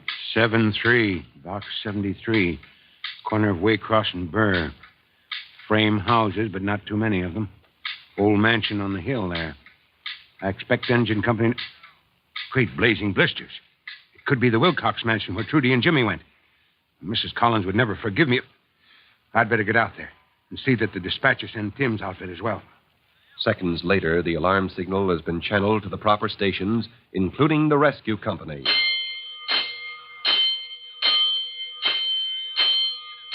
Almost as if by magic, Tim and his buddies appear through the circular opening in the ceiling, hurtling down the brass pipe. And almost as their feet strike the deep rubber pads on the floor, they're dashing to their positions on the truck. The driver is already there.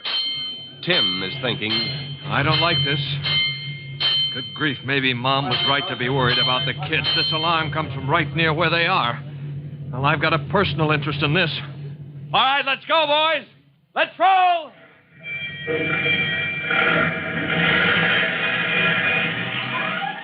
Meanwhile, Tim's younger brother Jimmy has raced up the stairs to the third-floor attic in the Wilcox mansion.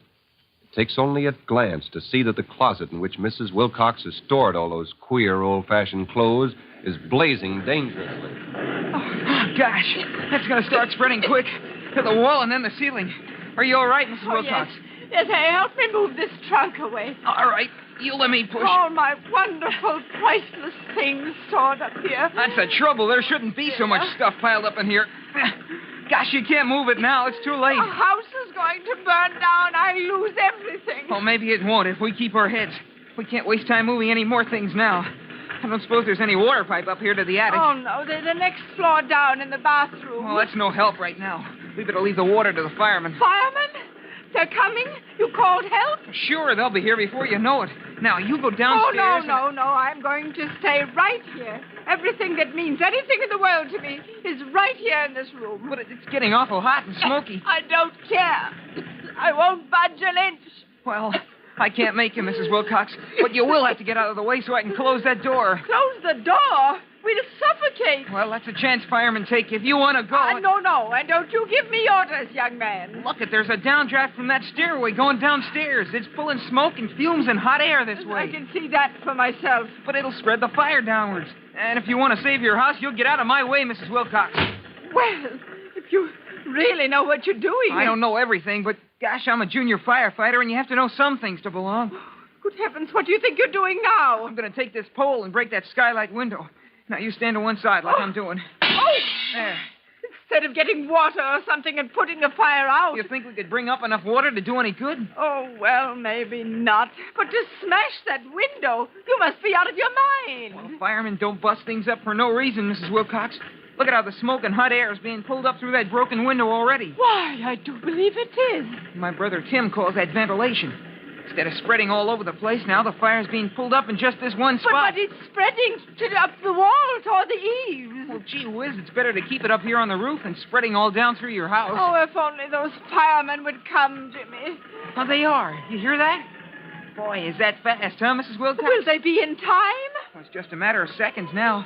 They'll put it out just like that. Oh, don't you worry. Everything's all right. Here, look out this attic window. See? There's the pumper. And that's the engine company. And there's the hook and ladder company now, just turning in. They've got to hurry and do something. Oh, my gosh, Mrs. Wilcox, they already have. They attached the hose to that hydrant at the foot of the hill. Didn't you see it unwinding off the truck as it drove in? Look, two men just went in the front door. Yeah, that's Chief Cody, and my brother Tim was with him. That old fire's as good as out. But what are the others doing? Why don't they help them? They are. Didn't you see him get that ladder around the other side of the house?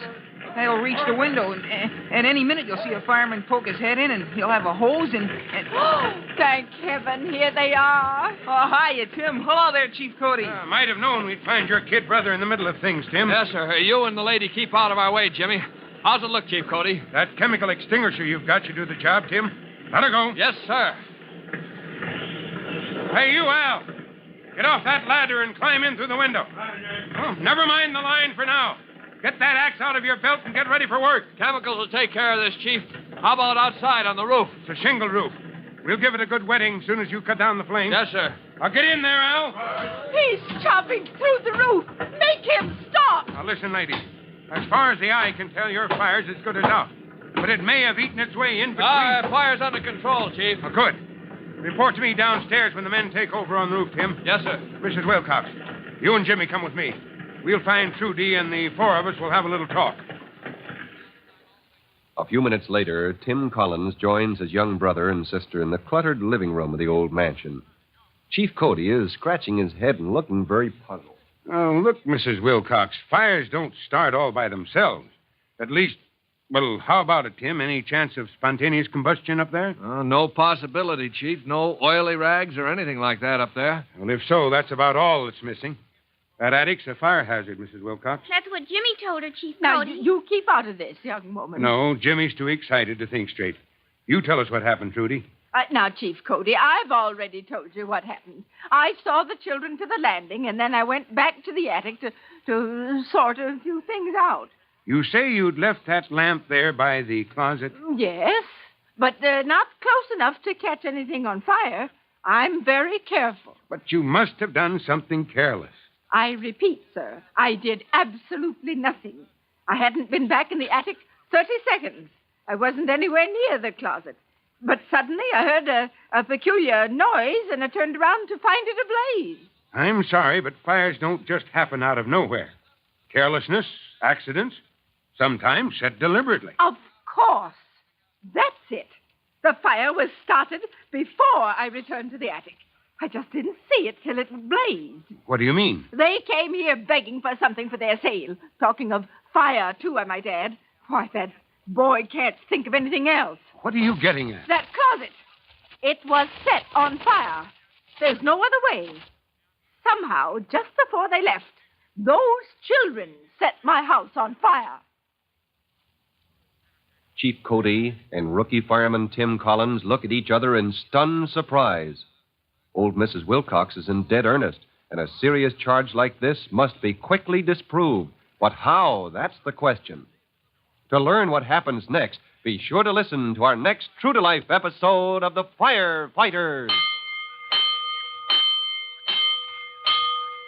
In just a moment, Chief Bob Cody will be back to speak to each one of you boys and girls about an important subject. Now, Chief Bob Cody with the special notice for the Firefighters Brigade. Chief Cody. This is Chief Cody back again, boys and girls. You recall a short time ago when I mentioned the first place a fire inspector would go if he came to your house? That's right, the cellar. Well, the second place would be your attic. And see to it that inflammable liquids, turpentine, paints, things like that, are never stored in your attic. That's all for now. Until next time, this is Chief Cody saying so long. Fire Chief Cody and the young rookie fireman Tim Collins will be back on this same station the next time you hear... That's it. Let's roll!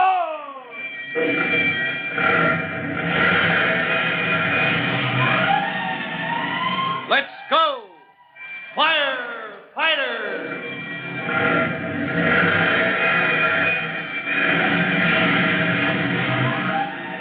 Firefighters is a copyrighted feature of William F. Holland Productions.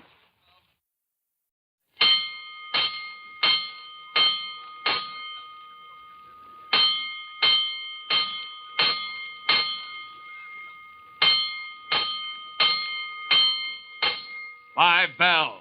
Stand by all stations. Attention, all districts. A 5-alarm fire. 5 bells. Move in immediately. That's it. Let's roll! Let's go!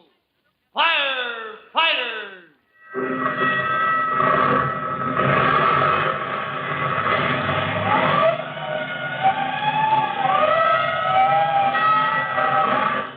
Presenting Firefighters, the true-to-life story of our unsung heroes who stand ready to ride by day or night against our most murderous enemy, the demon of fire. In just a minute, we'll join Chief Cody and rookie fireman Tim Collins in the living room of the gloomy old Wilcox mansion, where the two men are confronted with a situation even more serious than the fire in the attic, which is now under control.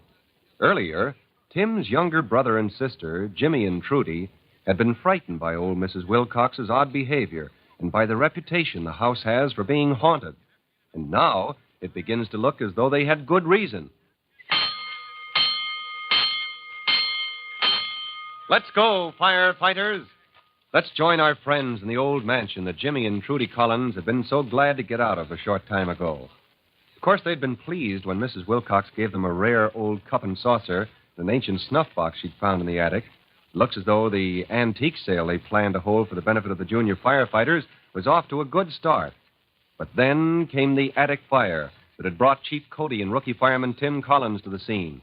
And now it begins to look as though bringing it under control was child's play compared with finding out how it started.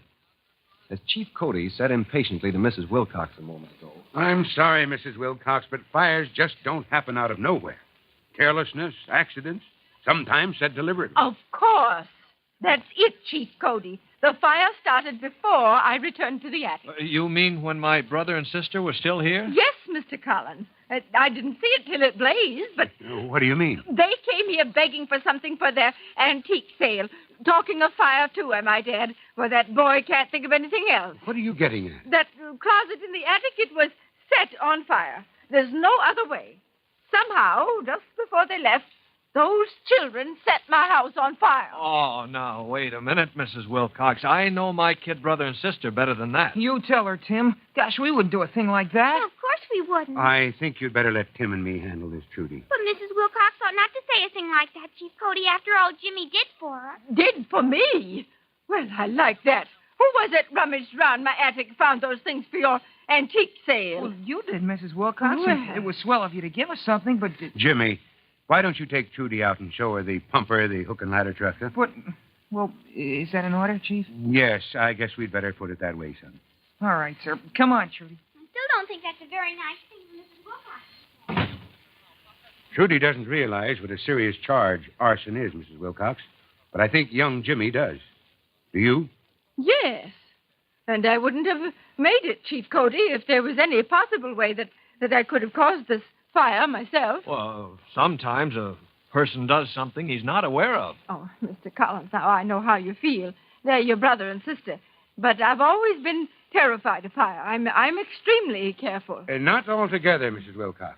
If you were, this house wouldn't be cluttered from top to bottom with things you've accumulated over the years. Well, when a person has lived in one house for 78 years... I'm sorry, but in our business, we can't accept that as an excuse for creating a fire hazard. That's what Jimmy said. And I thought at the time his interest in fire was kind of unusual for a boy. Oh, not at all, Mrs. Wilcox. Jimmy's a junior firefighter.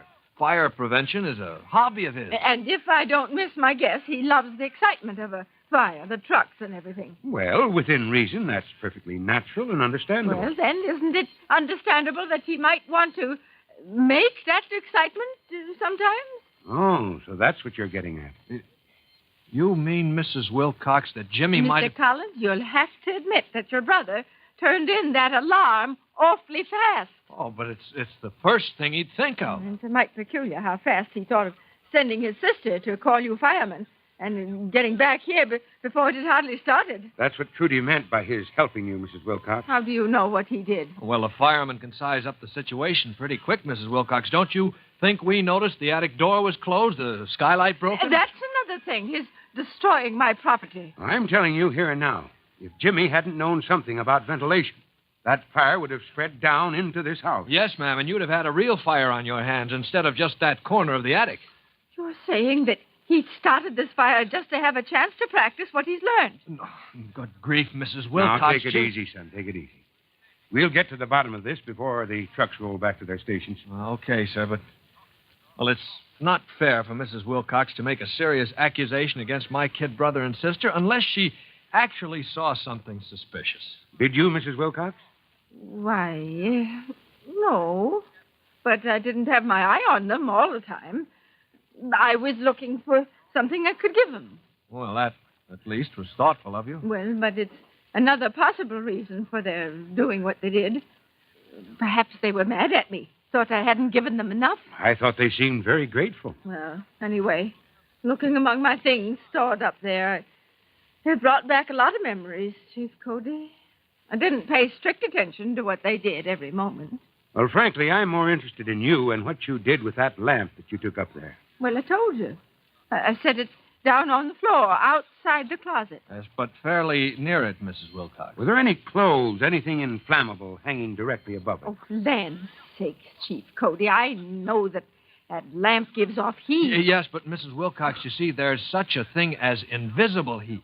And it would be mighty hot right above the glass chimney on your You lamp. can forget it, Mr. Collins. The lamp was away from everything. But when the children left, there was no sign of fire. No, must have been smoldering then. Did you see any smoke from the closet when you said goodbye to them and came back to the attic? No. But all of a sudden, I heard a peculiar sound, like a sudden puff it was. And when I looked around, the whole closet was ablaze. Gee, I don't get it, Chief. There weren't any oily rags in there, nothing that could have caused spontaneous combustion. Now, there. I tell you, I wouldn't accuse your brother and sister if there was any possible way that my carelessness could have caused this. You believe me, Chief Cody. We'll see. If you get another lamp, we'll all go up there. Jimmy and Trudy, too. We'll try to settle this once and for all.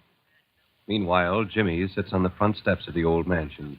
Trudy is beside him, trying to cheer him up. Don't you want to take me over to the trucks and show me how they pump water into the hose, Jimmy? No, I don't feel like it now, Trudy. Well, then, tell me what that man is doing up on the ladder with the hose, and that one on the roof, too. The one with the yak. I thought the fire was over. It is, but, well, gee whiz, it might have worked its way under the shingles. They got to make sure it can't break out again. Hey, there's Tim now. Oh, Tim, did you find out how the fire started? Oh, sorry, kids, we didn't. Not yet, anyway. You know what Trudy says, Tim? She thinks a ghost said it. Oh, well, we're all going up to the attic and find out. Oh, gosh, I don't want to go up there again. Well, I do. Because if there is a ghost, I bet you Chief Cody will find him. And if he does, he'll set him to polishing brass for the rest of his life. A moment later, Jimmy and Trudy stand timidly beside their brother in the gloomy cavern of the attic. The lamp in Mrs. Wilcox's hand makes a small island of light in the dark shadows and shows the blackened and charred closet yawning frighteningly before them. There, Chief Cody. Here's the lamp I had up here before, there on the floor by the closet, right where it was. Well, it certainly doesn't look as though it was responsible, Mrs. Wilcox. Mrs. Wilcox says Jimmy and you were near the closet, Trudy. I don't doubt her word, But she showed us all those funny old clothes and everything, Tim. We could have set a fire in there without her seeing it, maybe. Only we didn't, and it's crazy to think we'd do a dumb thing like that. I've got a hunch. Whatever happened, it took place after you kids were gone, when Mrs. Wilcox was here alone. Although, in one sense, she wasn't alone. You mean the ghost? Well, not exactly, Trudy. Unless a lot of memories still live in this room. Are you insinuating I didn't know what I was doing, Chief? I'm saying straight out, I don't think you had your mind on what you were doing, Mrs. Wilcox. Why, that's nonsense. As a matter of fact, I didn't have time to do anything. It happened so suddenly. Then how did that window get open? Oh, that. Well, it was so dusty and close in here. That the first thing you did after saying goodbye to Trudy and Jimmy was to come back here and open it? Well, as I recall, why, yes. That's just what I did. You see? That's the answer I've been looking for. You mean you know now how the fire started, Chief? But I tell you, it started in the closet. I don't think you'd believe me, Mrs. Wilcox, if I explained what happened. I think it might be wiser to show you who set that fire. But we didn't do it, honest, Chief. I never for a minute believed you did, Jimmy. I didn't set it. I'll swear to that. Well, then it must have been the ghost. Oh, now, Trudy, you know better than that. Oh, but Tim, this is a haunted house. Everybody says so. Oh, that's ridiculous, Trudy. You know that. I know, Tim. Trudy's closer than any of us to the truth. You couldn't say this fire was set by an actual person. And there wouldn't even have been a fire if this wasn't a haunted house. What in the world does a hard-headed old smoke-eater like Chief Cody mean by a statement like that? Well, he said he'd show them, and we'll all know when you listen to the next exciting episode of The Firefighters. In a moment, Chief Bob Cody will tell you, boys and girls, how you can help the firefighters in your own town. Now, Chief Bob Cody with a special notice for the Firefighters Brigade. Chief Cody. Hello, boys and girls. This is Chief Cody with your special assignment. I hope you don't ever have reason to have to ring in a fire alarm. But in case you do, stay by the box until the trucks come. That way you may save the firemen time and trouble. That way you'll be seeing your job to the finish by directing the firemen to the exact spot where they're needed. Well, that is all. Until next time, this is Chief Cody saying, so long. Fire Chief Cody and the young rookie fireman Tim Collins will be back on the same station the next time you hear... That's it. Let's go!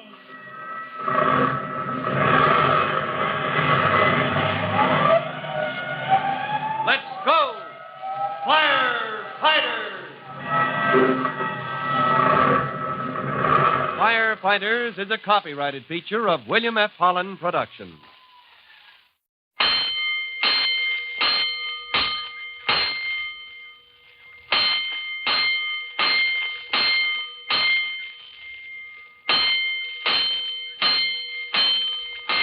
Five bells. Stand by all stations. Attention, all districts. A 5-alarm fire. 5 bells. Move in immediately. That's it. Let's go! Let's go! Firefighters!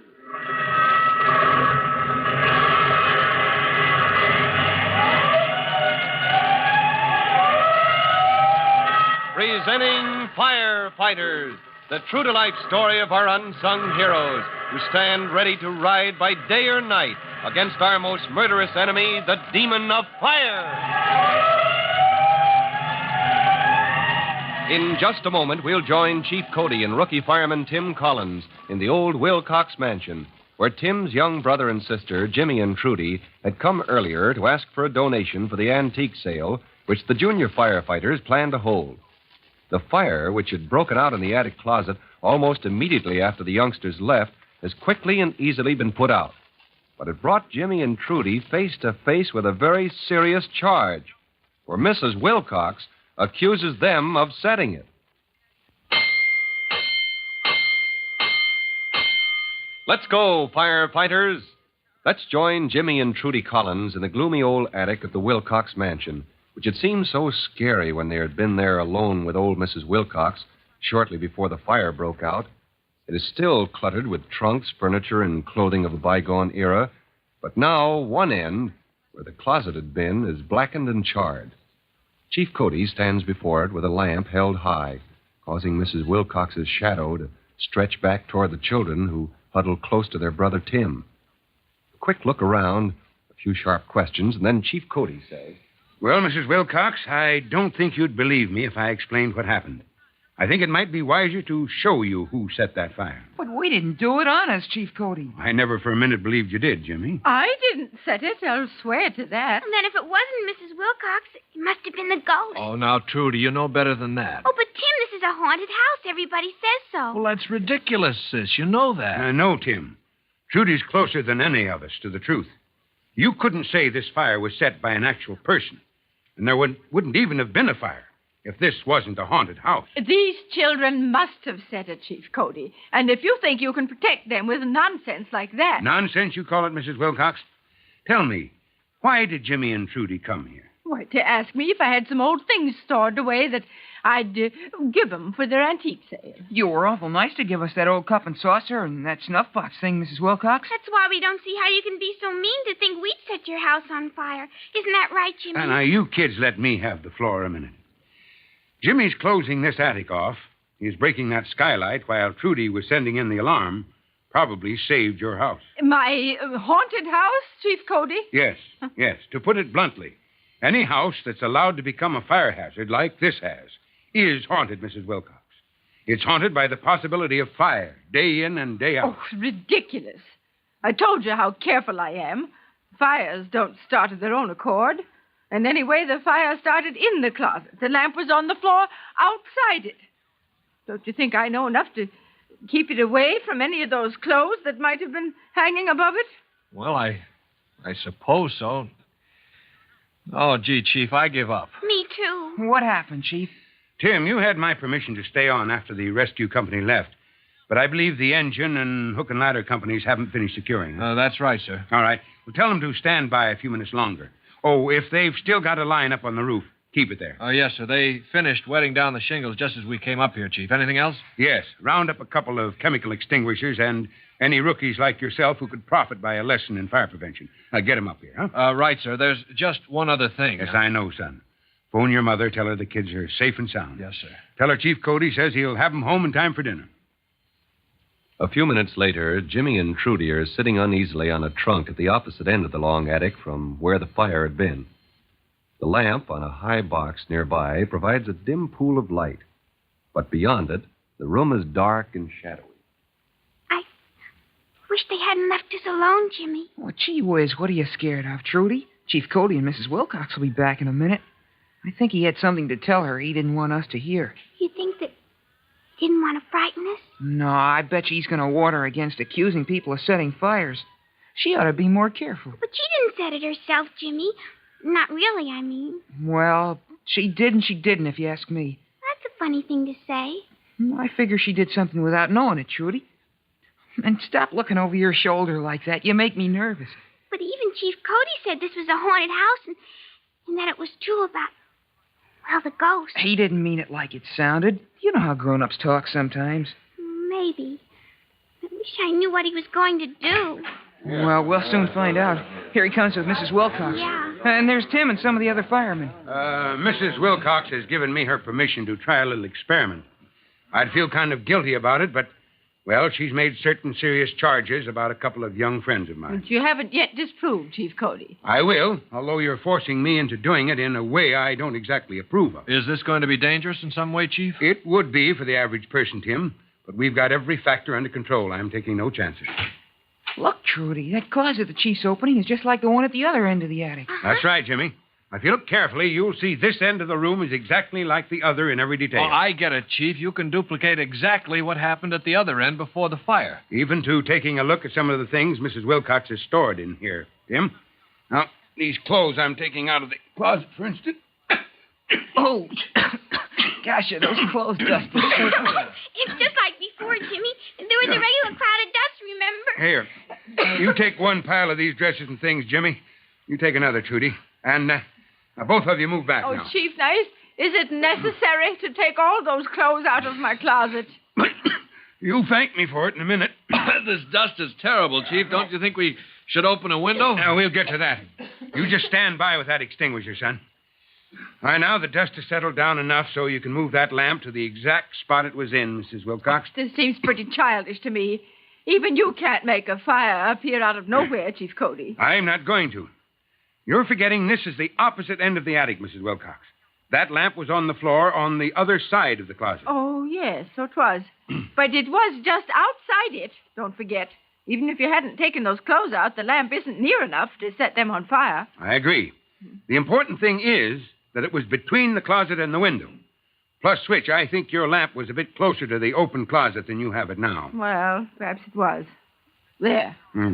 Now it's exactly like it was when it blazed up before.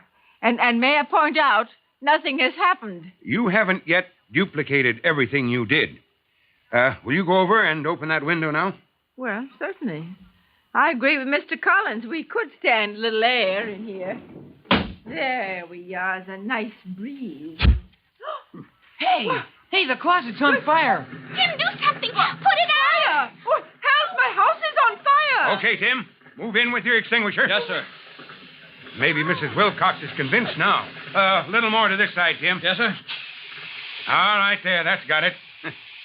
It's out before it started, Mrs. Wilcox. You can relax. Wow. Relax.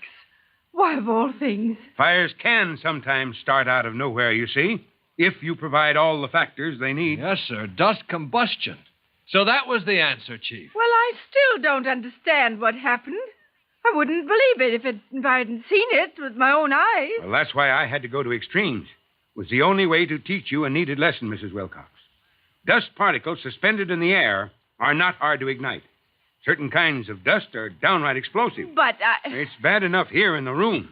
Just think of the heavy dust cobwebs in that closet. Why, it's saturated. And when she opened the window, Chief, the lamp was close enough so the invisible heat from the chimney blew in. You could see it flare up for a second, too. The whole thing happens in a flash. And think of that dust being ignited in a closet full of clothes, Mrs. Wilcox. Oh, I'd rather not. I'd rather not think of how I've acted either. Oh, Jimmy and Trudy, I don't know what to say. Oh, that's all right. We're sorry it ever happened. Oh, but to lose my head like I did, to accuse you both. Well, you just forget it now, Mrs. Wilcox. Oh. Maybe I can get some of the junior firefighters over here to help you clean up your house so it'll be safer. Jimmy, you make me feel ashamed of myself. But I promise you we'll find lots of things that you can have for that antique sale of yours. If you'll just forget the way I acted and the things I said. Well, he'll forget all right. He did a good job tonight. I think he's earned a surprise that'll keep his mind on something else tomorrow. Yeah? What is it, Chief? Do you know, Tim? I sure do, because I'm in on it, too. Oh, gosh, tell me what it is, huh? Well, then it wouldn't be a surprise, Jimmy. Now, how would you and Trudy like a ride home in the Chief's car, huh? I would. I'm getting awful hungry. Now, there's a woman for you. All right, give me your hand, young lady. All right, the rest of you secure, and then let's roll. But for once, Jimmy's mind is not on the excitement and noise of securing. As the trucks pull away, he's trying mighty hard to figure out what Chief Cody has in mind for him. Now, if you're as anxious as Jimmy is, be sure to listen to the next exciting episode of The Firefighters.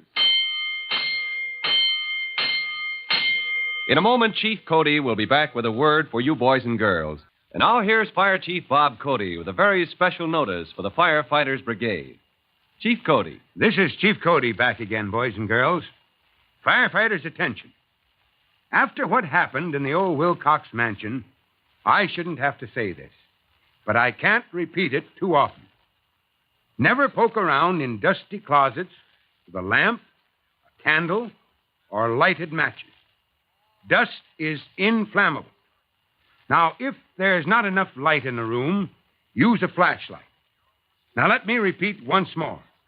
Never poke around in dusty closets with a lamp, a candle, or lighted matches. Well, that is all. Until next time, this is Chief Bob Cody saying so long. Fire Chief Cody and the young rookie fireman Tim Collins will be back on this same station the next time you hear... That's it. Let's roll!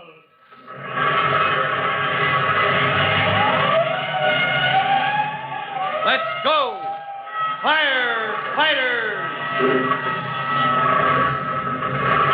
Firefighters is a copyrighted feature of William F. Holland Productions. This is Greg Fordyce from An Evening of Old Time Radio. Thank you so much for listening and watching and enjoying the video. Hit the like and subscribe buttons if you did. It really helps the channel out. And again, if you're seeing this video on any other channel than An Evening of Old Time Radio, there are no numbers in my channel's URL name, then you are watching a pirated copy of my video where the thief has stolen my audio track and republished it with a different background on their channel. Thanks again for all of your support.